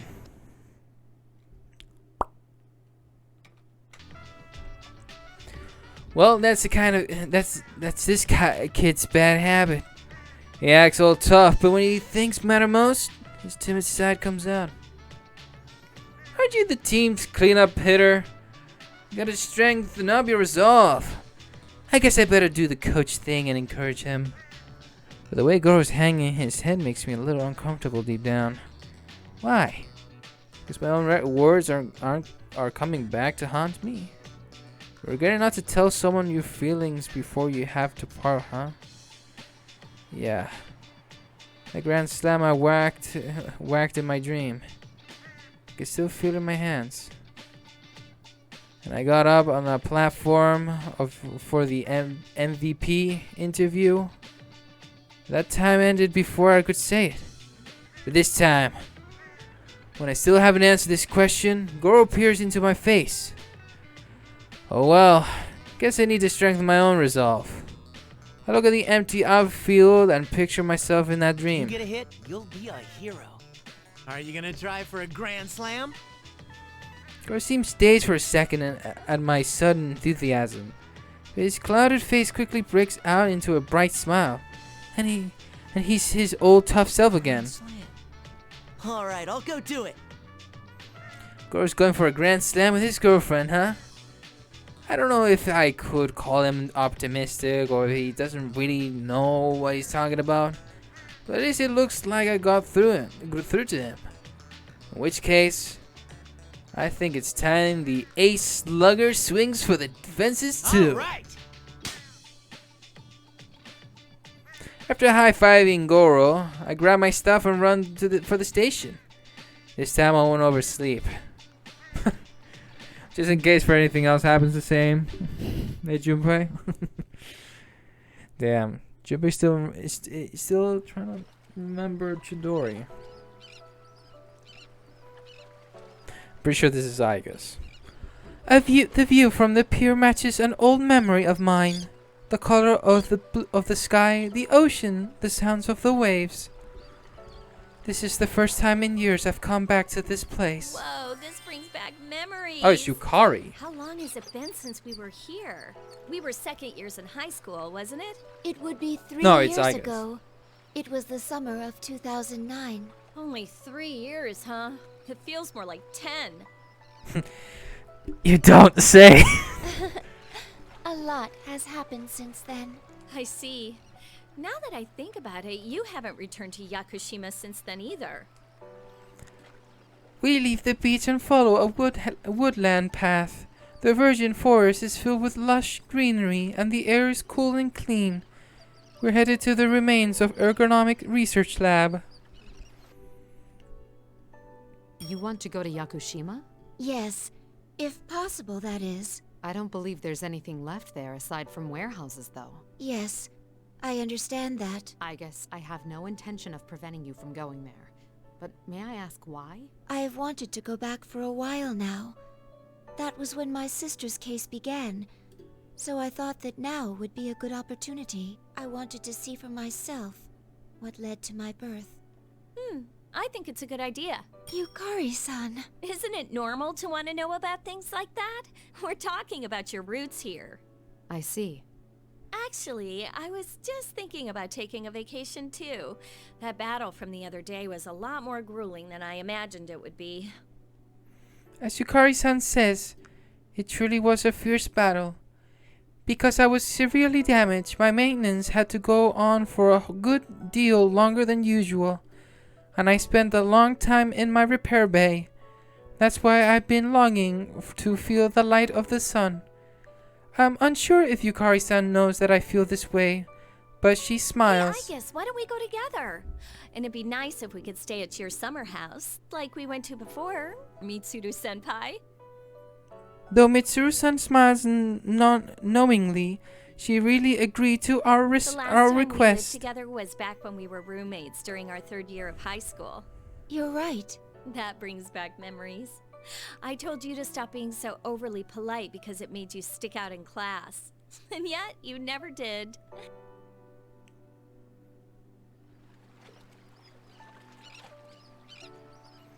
After passing through the forest, we reach a desolate area with debris scattered about. Could this have been the outer wall that surrounded the research site? The entire thing has collapsed, and it's been overtaken by wild plant growth. So this is the place. I correlate what I see with the data about the site and confirm that this place is where the combat testing ground had been. We pass through where the gates were and proceed further inside. We walk through the facility for a while when an old white dog runs up to us and barks. I feel as if the dog isn't barking at us to warn or frighten us away, but is more welcoming, maybe even greeting us. A dog? This is the dog that has been with Labras. I try to match the dog to the data and regarding Yakushima, cross-referencing appearance, attempting to match vocal recording. Snowy? Snowy. Do you know this dog? No, not as such. I quickly find a record of this dog. There's no doubt that this dog is Snowy, the same animal that my sister made friends with. He's still okay after all these years. He appears to be the dog my sister became attached to in the past. It seems he can tell that I'm like her. Huh? Snowy wags his tail and comes over to happily nuzzle me. He appears to be welcoming me, though we'd never actually met before. I can't communicate clearly with him the way I can with Koromaru-san. Still, his actions are easy enough to understand. I crouch down and gently pet him. It would appear that this place and what happened here are part of my own roots after all. What do you mean? In the past, I thought that my ability to communicate with animals was just something that I could do. It didn't seem like the people at the lab had deciphered dog language, and even then, I doubted that such an ability was necessary for a weapon. I had thought it mysterious that I was capable of doing so, but it seems that my sister can do the same thing. Huh. So are you saying that you inherited that function from Labras? It's not really a function, per se. I've stopped petting Snowy and stand up, before taking a sweeping look around the area. Piles of debris, both large and small, are scattered about. The early summer sun shines down upon us. It's probably something that was slowly nurtured among the 5th generation units that were housed here. Behavioral traits, like having interest in things besides missions, get passed on. And then, interest in animals. And then, the ability to communicate. I see. After a long line of inherited system feedback, my sister gained that ability, and I, in turn, gained it from her. The reason I have a special rapport with dogs, out of all animals, is most likely because of that process. Wow, that's pretty deep. If it goes that far, then you're right. It's not just some function that you were intended to have. It's more like a wish. Yes. I crouch down once more and pet Snowy again. After that, I begin clearing away the mossy rubble that has been left unattended for so long. Snowy happily runs around the area that has been cleared of rubble. Still, for the ones before Labras who had hearts or wishes, it might be a bit sad that this place is left like this. Just as Yukari-san says, the carelessly scattered rubble under the this clear, beautiful sky only emphasizes the loneliness of this place. Snowy barks once and runs through a small hole in a passage blocked by debris, then barks again as if motioning us to follow him. We see a shimmering yellow-green light shining through the hole he had passed through. What's that? I move aside more rubble to make a hole large enough for a person to pass through. What we find on the other side is...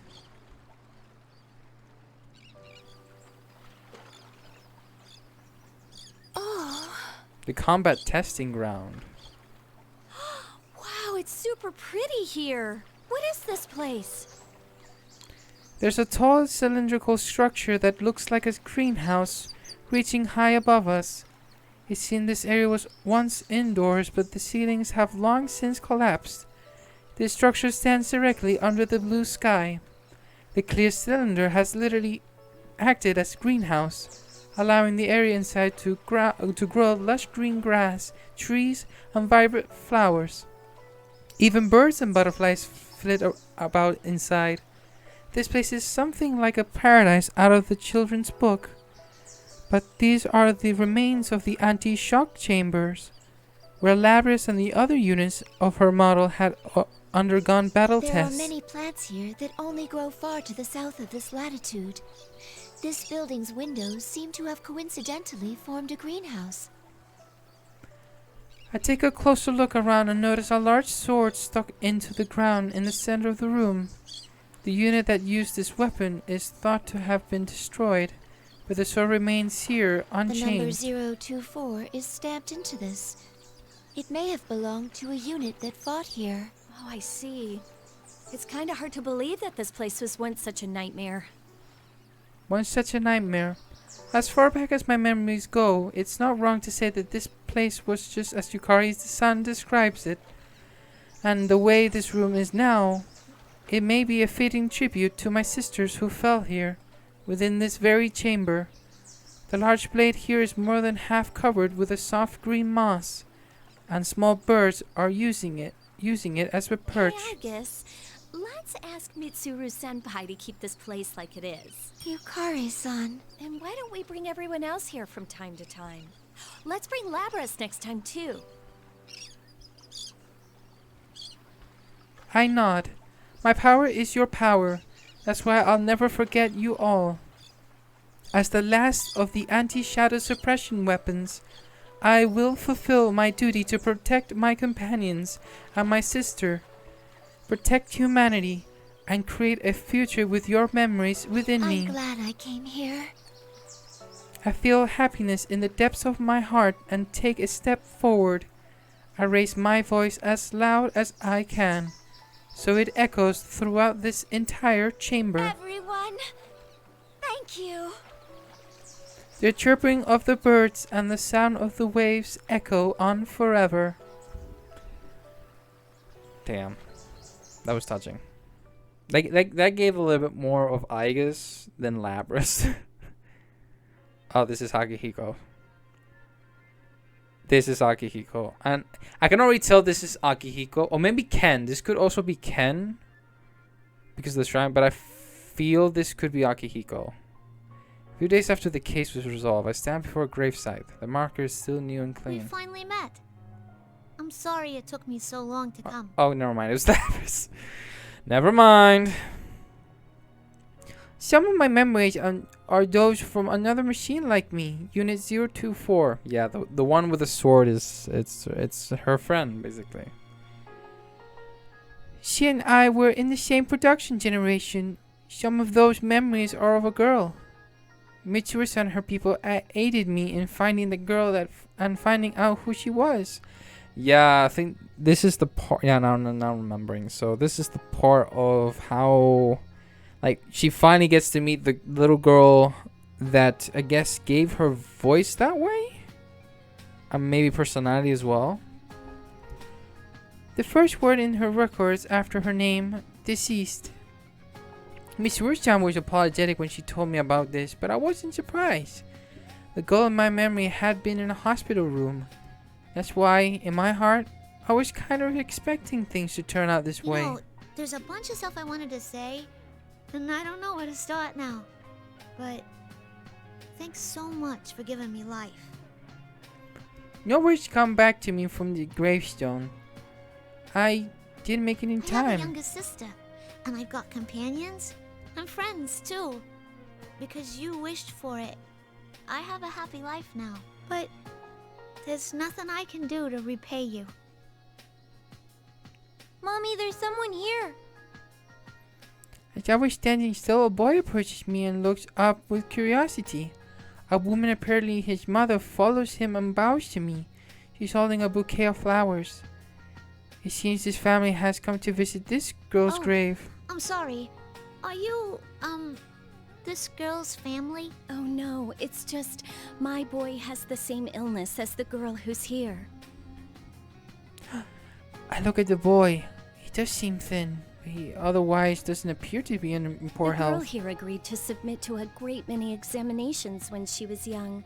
Because of that, the doctors learned a great deal about her disease, and it's thanks to her sacrifice that my little boy is still alive today. He can even go to school. She tells me more about her son and explains that they come to visit the girl's grave to thank her. After they lay the bouquet on the grave, the boy and his mother stand silently for a moment. When they leave, I'm alone in front of the grave once more. She dreamed of being useful to the world, and that wish came true. I know she would have wanted to see the results of how she helped people. But in the end, she never could. Then I've found something I can do. Damn. Hey, can I call you Mom? Damn. I kinda hit hard. I will carry on your dream, my mother, and protect the world where all the lives you save reside. Just as you wish for my happiness, I wish for the happiness of all humans. I will do what I can to protect them. I'll do it to the very best of my ability, as a shadow operative.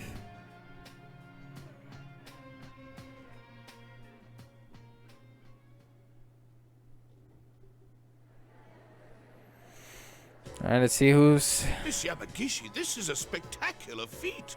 We've never had a second-year student receive the award for best paper at this school. Thank you.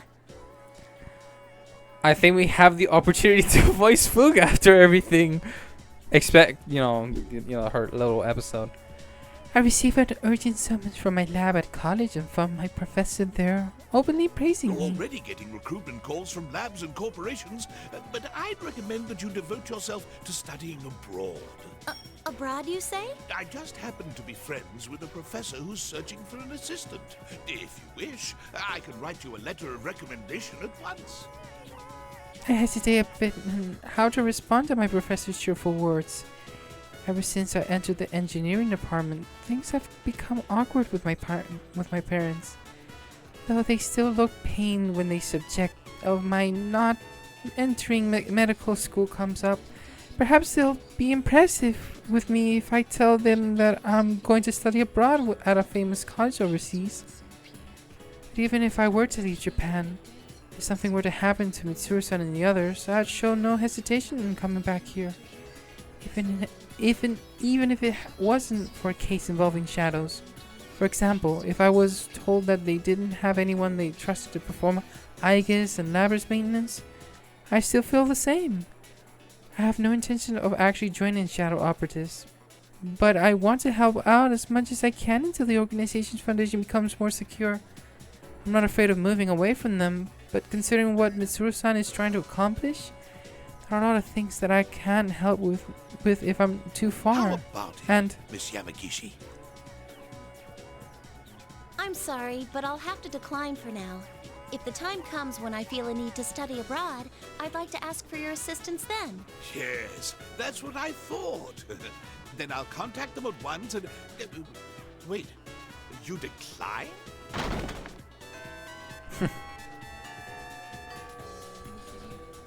Oh no! Classes are about to start. Please excuse me. Thank you for telling me about this. Miss Yamagishi, wait! Hey! I'm not staying here because I'm needed. I'm staying because I chose to do so. That's more important than taking a course that someone else has prepared for I me. can study wherever I want, after all. I join the flow of students moving from class to class and hurrying to my next class.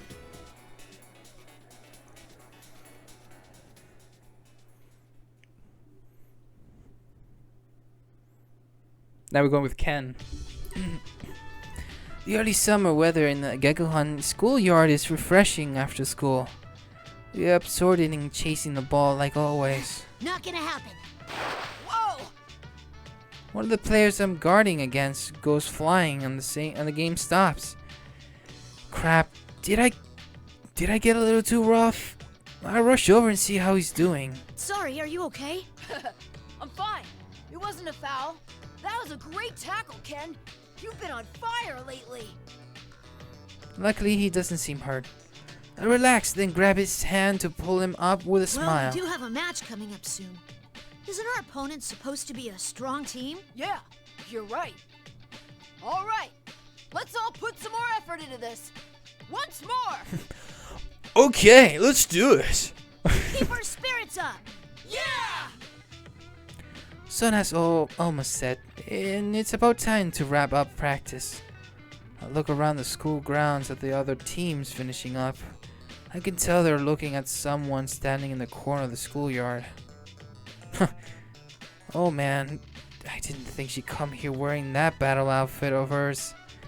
I guess I should have given more thought about where I suggested that we meet up. I regret choosing this place a little, but she stand out anywhere. I guess it can't be helped. I'm the one who called Mitsuru-san here. This is the first time I've seen her in person since that case ended. I'm well aware of how busy Mitsuru-san is, but I implored her to come here today. I'm starting to feel unusual nervous, but I make up my mind and take a few deep breaths before approaching her. Hey, who's that beautiful lady? Don't tell me she's Ken-kun's girlfriend. What? No way. I'm so shocked. Doesn't she seem a little serious, though? Mitsuru-san, thank you for coming all this way when you're so busy. Don't worry about it. I am currently on a mission though, so I don't have a lot of time. I would like to speak with you for longer someday. Oh, it's alright. This won't take long. I called you here so I could give you this today. This? I handed her a small silver badge. It's the official identification given to members of the Shadow Operatives. When she sees it, Mitsuru-san briefly looks surprised. She looks from the badge to my face, then swallows whatever she was about to say. I'd like you to take it back for now. I don't need it. I promise I'll come get it again one day. Very well. I will keep this for you. That's right. I don't need it right now. Mitsuru-san accepts it without another word. But I bet she respects my decision. Mitsuru-san's always thinking about us. I'm sure that my action speaks louder than anything I could have said to her. And she understood perfectly. This is how it should be. Thank you, Mitsuru-san. Hey, Ken! Let's get going! A voice suddenly calls out to me from the school gate and breaks the silence between us. I look in that direction and see the rest of the soccer team, who have finished changing and are waiting there for me. It should be obvious that I'm in the middle of a serious conversation here, but that doesn't stop them. Well, I guess it can't be helped that they want me to hurry up. We just finished practice and we're all hungry kids. It's only natural their stomachs are growling. I mean, mine is too. Okay, race to the wild duck! Last one there pays! Well, I have to go. I hope you stay well until I see you again, Mitsuru-san. In any case, since the burdens of my shoulders have been lifted, I quickly bow to Mitsuru-san before rushing off with my teammates. We still have the after practice wild dash to do. It's a famous tradition on the Gekkoukan Junior High soccer team. Then again, we started this tradition on our own. We consider it one last part of our practice, so I can't allow myself to lose here either. Huh, he left. But wow, don't you think Ken-kun's changed a bit lately? Really? Like how? For reals. He used to be all, I don't know, cold. But lately, he's been in high spirits. It's like he learned how to be normal, right? You're right. He does seem to act more naturally than before. I like it. 3 years ago, we forged a bond through our long and severe battles. That bond is still very important to me. But if I let myself get too caught up in that bond, I'll end up missing out on the things in my own life. I think I was able to change because I realized that. I sense that my bond with others has remained unchanged. But more than that, I sense that grown in myself as well. Even if only a little. What's best for me right now is to spend my days doing what I can, without rushing through life. What happens to me now will surely affect my future. That's what I've come to realize. And acting that way will be my way of fulfilling the duty that was left to me. Koro-chan. Koromaru appears from the side stream and significantly runs past us.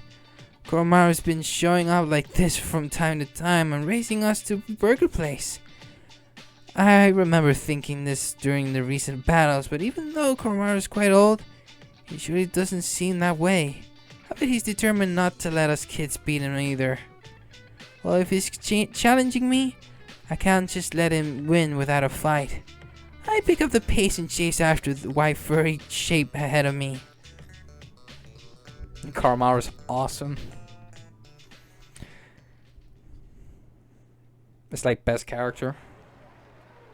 I think we're Yukari. Target acquired. Yeah. Commencing capture now. Tigus? Oh, no, it's Akihiko's.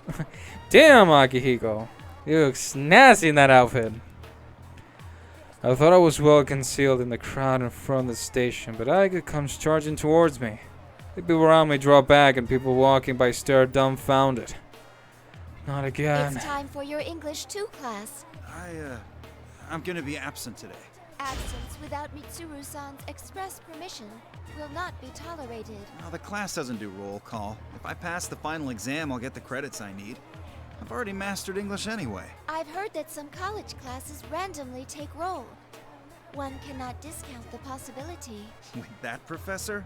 It'll never happen. You stand out, so your absence will immediately be apparent. How do I stand out? I'm not dressed for missions today. In any case, you must prioritize your studies. After the case had it closed, I went back to college, even though until recently I'd been taking time off to go on my training journey. Though Mitsuru had a hand in getting me to go back, thankfully, Aigis has taken it upon herself to manage my college credits, which has led to situations like this. The moment I go off her radar, she suddenly shows up out of nowhere and drags me back to class. My attendance, classwork, study groups, assignments, submissions, exams. She has total control over my every move. I knew that. And I don't even have time to train anymore. Stop being so persistent, Aigis. I told you I have plans today. You are the same as always, aren't you? You both stand out a lot. Kurosawa-san. Kurosawa-san appears out of the crowd and with a resigned expression. Yes, I was here to meet him today. He's currently a detective with the Metropolitan Police Department. I think that's right. Metropolitan Police Department. And he's a trustworthy man who has been helping us in secret. Even now, he caught up in the Public Safety Department's move before anyone else and was able to warn us. I wasn't told that you had class today. Should we postpone? Oh, no, it's all right. Let go, Aigis. I see. So your plan was to meet with Kurosawa-san? Yeah. I have something important I need to consult with him on.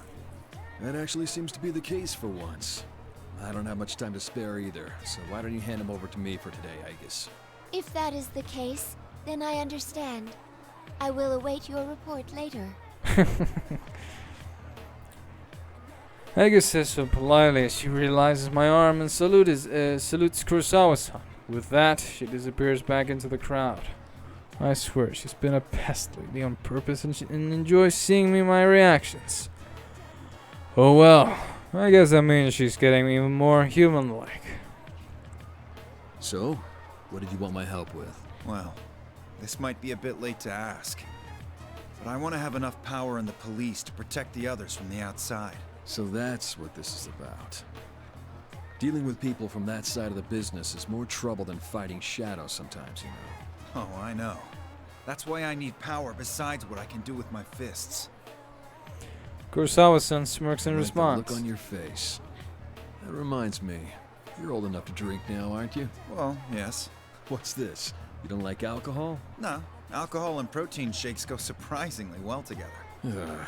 Drinking with you is going to be tiring for a different reason. Kurosawa-san looks amused for a moment, then turns and walks away. Follow him into the city.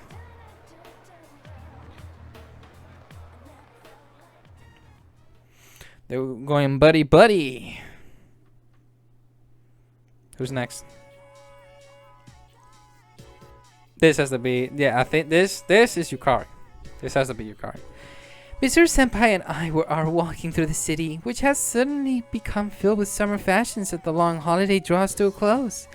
We've been going out together like this for a while, but when she wears clothes more appropriate for her age, Mitsuru Senpai looks even better than models. Head turns to follow her wherever we go. Mitsuru Senpai doesn't seem fazed by this, though it's more likely that she doesn't have a clue she's standing out. It's a mystery to me how she doesn't notice that. The only thing that appears to bother her is how she's walking. I'm not comfortable in these clothes. Come on, you look good.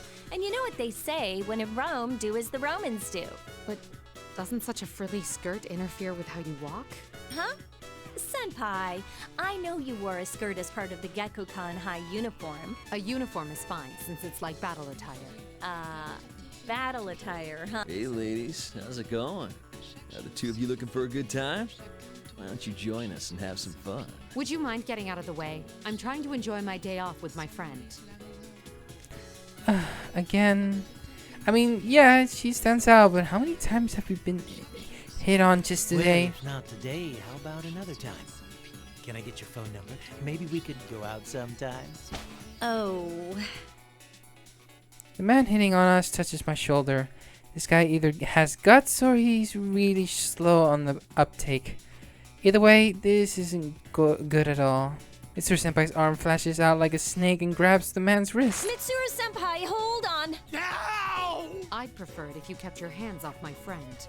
I also believe it to be in your best interests if you left at once. I'm okay. Jeez, you guys better get going. Oh crap! Oh crap! We're sorry! These guys who talk to us are scared off by Mitsuru Senpai, and they run for their lives. I'm happy that she protected me, but it's like she's seriously turning into an empress. She's the head of the special battle unit with the mission of extermination shadows. I wonder if that environment is what's making things worse for her after all. I really need to help her have some time to enjoy herself. Senpai, let's go over there. I take Mitsuru Senpai's arm and charge into a shopping mall. I'm pretty sure that guy like that won't follow us all the way into a store. After checking out some clothes and other accessories like normal girls in these busy holiday stores, we decide to take a break at a cafe terrace. That was fun. You're right. I relax and enjoy the fun we had, and take another sip of my iced coffee. Mitsuru Senpai answered me absent-mindedly, and her tea is left untouched. Senpai, you promised that you wouldn't think about the other day. Yukari, I know that it's impossible to keep it from getting to her. After all, the case this time was all because of Kirijo Group's negative legacy. Mitsuru Senpai had taken on the role of the leader of the Kirijo family to atone of her family past, and yet after being captured by the enemy, she couldn't take command of the situation. It may only be natural that she feels responsible for what happened, but even then, I can't be convinced. She needs to bear the weight of all that there herself. Are so many people here. And there she goes again. I came here today thinking about her, giving her a piece of my mind. She keeps talking about responsibility for everything and worrying about things all on her own. Still, I can't bring myself to say anything about it when I see the look on her face. I thought that maybe confronting her emotionally like I had back then would lessen the distance between us. But that would just be repeating what I've done before. I'd be sad to have to resort to that again. I mean, we're best friends now, you know? As I try to figure out what to say next, all I hear is the bustle of the busy cafe. See? It's Feather Pink! Wow, you're right! It's Reiko Kuchikuen! Hey, Feather Pink! Where are Red and the others? Huh? Suddenly a little boy points at me. Everyone turns around and at his shout, and the children walking past make a wide circle around us. You're mistaken. You've got the wrong person. I hurriedly wave my hand in an attempt to disperse the crowd. Having a role that shows my face can be really inconvenient. You're quite popular, Yukari. How does it feel to be a hero? Huh? Well, I guess it's worth it since these kids are really into it. Death must not be needlessly feared, but it must not be needlessly desired as well. Face it and fight, Featherman. Or so the line goes. Senpai, why do you know that? It's the opening night of the intro of the Featherman Victory. A catchphrase comes in every episode of the show. I may be busy, but I still have time to watch a little television. What? But why would you watch Featherman of all things? Why wouldn't I? My best friend is one of the stars. I had never seen such a program before. But it's true. I did sense something from it. I feel that you were trying to help people, especially children, teaching them to avoid bringing harm into their lives. Well, I guess that's how it is. Protagonists of hero shows doesn't just punish evil. They protect those who are precious to them and give everyone the hope to live. I'm sure that these shows teach a lot of things to children The too. same goes for Akihiko and Yamagishi, Aiga, Samada, and Iori as well. Every one of us is proceeding down their own path, in their own way. That's how I can concentrate on my own duties. The trust we formed will not easily be swayed. Isn't that right? I can't help but sigh. I feel like I've been beaten instead. My best friend believes in me and is watching over me. Well, I should do the same to her. Even though I get the feeling that I got sweet-talked somehow. What's the matter? I guess I've been defeated today. Well, that's fine. Let's go to the next place. Next place? You want to continue shopping? Well, I don't have any idea when you'll be able to make time for me again, you know. What if I promise to contact you every once in a while? Would that do? It's a deal. But while we're here... I tug on Mitsuru-senpai and we resume our shopping. I'm not sure why, but I feel as if whatever had been bothering me had disappeared.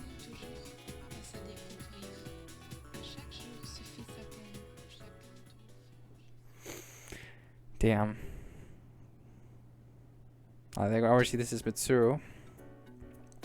Even before we could complete the follow-up investigation of the case that Minasuki caused, I was summoned by public safety to the government office building.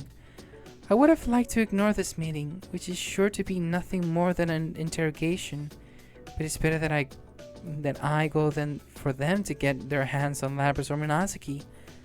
Also, I want to make sure that no trouble comes to Yukari or Amada's daily life. We recognize your achievement in recovering Labras. Wasn't it your own blunder that led to you, the leader of your organization, being captured? There are also reports that you involved underage civilians in this matter as well. What do you think your organization is? If there were people there, then they must have acted on their own to protect their town and their companions. Also, with regard to the members of the auxiliary staff, the emergency suppression unit, they became concerned for me after my disappearance and came after me as individuals. That is all. It is absolutely unrelated to the Shadow Operatives. You're just playing semantics. Furthermore, when the second case occurred, the Shadow Operatives were forced to begin an investigation based on a lack of evidence. Since you were the ones who ordered the investigation, I believe you would know whether or not they were able to go on duty or not. Also, even though it may have been merely an intimidation tactic, I received a report that my people were fired upon during the incident. I laughed it off at the time, since it's impossible that this organization could have been so stupid as to send my people into danger unprepared. you little. But as you pointed out, it was due to my own lack of preparedness that I was captured by the enemy. I will accept any kind of punishment for that. The report says that your capture was nothing but a ruse, though? Excuse me. What is it? We're in the middle of an inquiry here. I was ordered to bring these documents the moment they arrived. The man who enters the room hands a binder full of documents to the man interrogating me. While they're distracted for a moment, the newcomer glances at me and I feel as if I know that man from somewhere. But what was that about? What is this? As you can see, it's the report from our undercover investigation of the Kirijo group. You fool! These are not the kinds of details we asked for. This deliberation is temporarily suspended. You will be notified of our further decisions at a later date. The sudden soreness makes me think that this case is coming to an end. But to think someone would be able to turn in a report that would instantly suspend an investigation from these sticklers, it would seem that there are some people in the public safety who do not respect the higher-ups. Also, that undercover investigation report must have been made by Shirogane. Huh. It seems I'm in her debt. When I leave the conference, I see that the other shadow operatives have gathered. Mitsuru-san! What are you all doing here? These guys insisted on at least trying to testify in person, since they failed you on the mission. I had no choice but to come too. Seeing that our friend who had gone missing was immediately summoned to the government office on her return, we were worried it was a conspiracy. Indeed, as your friends, it's only natural that we'd rush to your side, because we are your friends. I guess, why are you speaking with such an over-exaggeration? And what are you, Kari and Yuri, even doing here? Yeah, we were all worried about you. After all, we're all your friends. Why are you wearing the pink Featherman outfit? The best of friends. Yep. Yes, sirree. You realize I won't be able to stick up for you if they come down on you because of this. It'll be fine. Look, I'm in the middle of a shoot right now. I'm just out walking Koromaru. I'm just going out for a run, you know? You're training, Junpei? You should have told me sooner. I'll come along. That's okay. I mean, can't you see what we're getting at here? Seriously, all of you? I can't help but laugh with amusement. Though this makes me happy as their friend, I have mixed feelings as the leader of the organization. The higher-ups they gave themselves away this time are only the tip of the iceberg. There must be many people in the police and in the politician realm who don't think well of the Kirijo group. I like this. Everybody together once more. And new faces will bring along the way. Those troublemakers will pounce immediately if we leave even the slightest vulnerability unguarded. But even then, the shadow operatives will continue to protect and serve. We won't let anyone be forced to be alone. We can create a world where everyone will have the strength to deny the fate of destruction. Let's go. Yes! And we will continue moving towards the future for the sake of granting our wishes.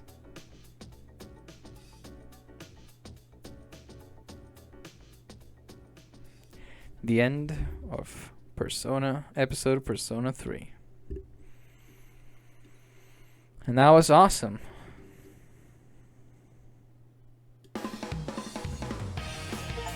Completed story mode from Persona 3 perspective. Well, that's Persona 3 right there. This one has been literally a long episode. And I think... Oh, wait. There we go. My controller. So, seeing here like that, I feel like the Persona 3 has more interesting lore than what Persona 4 offered.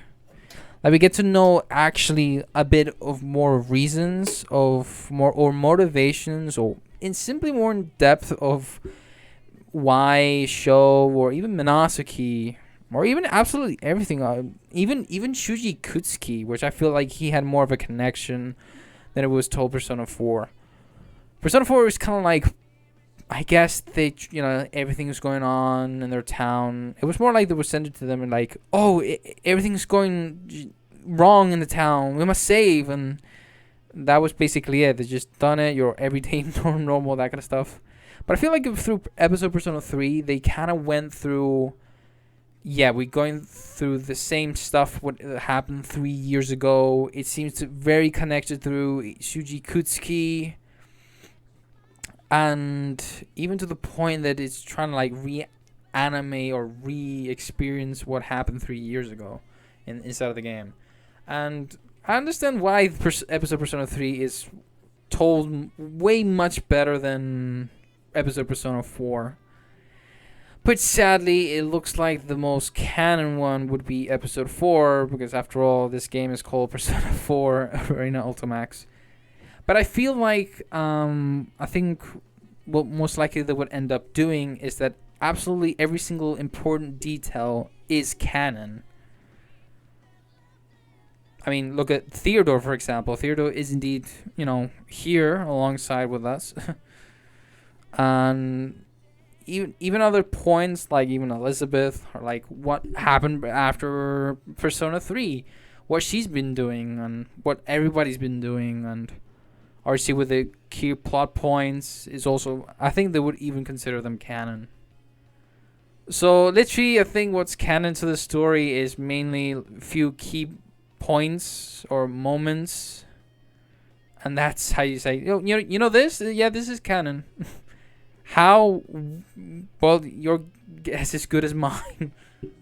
So yeah, at this point, that's Persona 4 Arena Ultimax episode P3 done. So obviously we still have that little thing at the end. Obviously we get to decide like another choice, and then that goes differently. I don't think it has any real thing.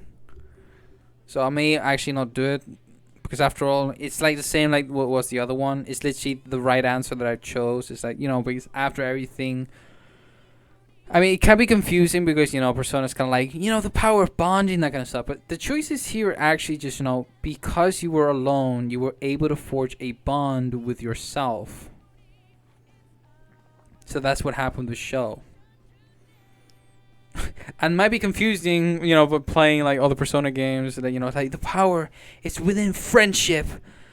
The power of the bonds you make through your life. It's important. In this game, your power was gained by being alone.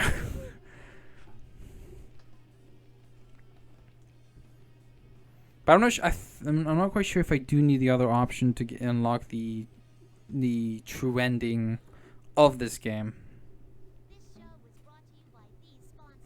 Damn it.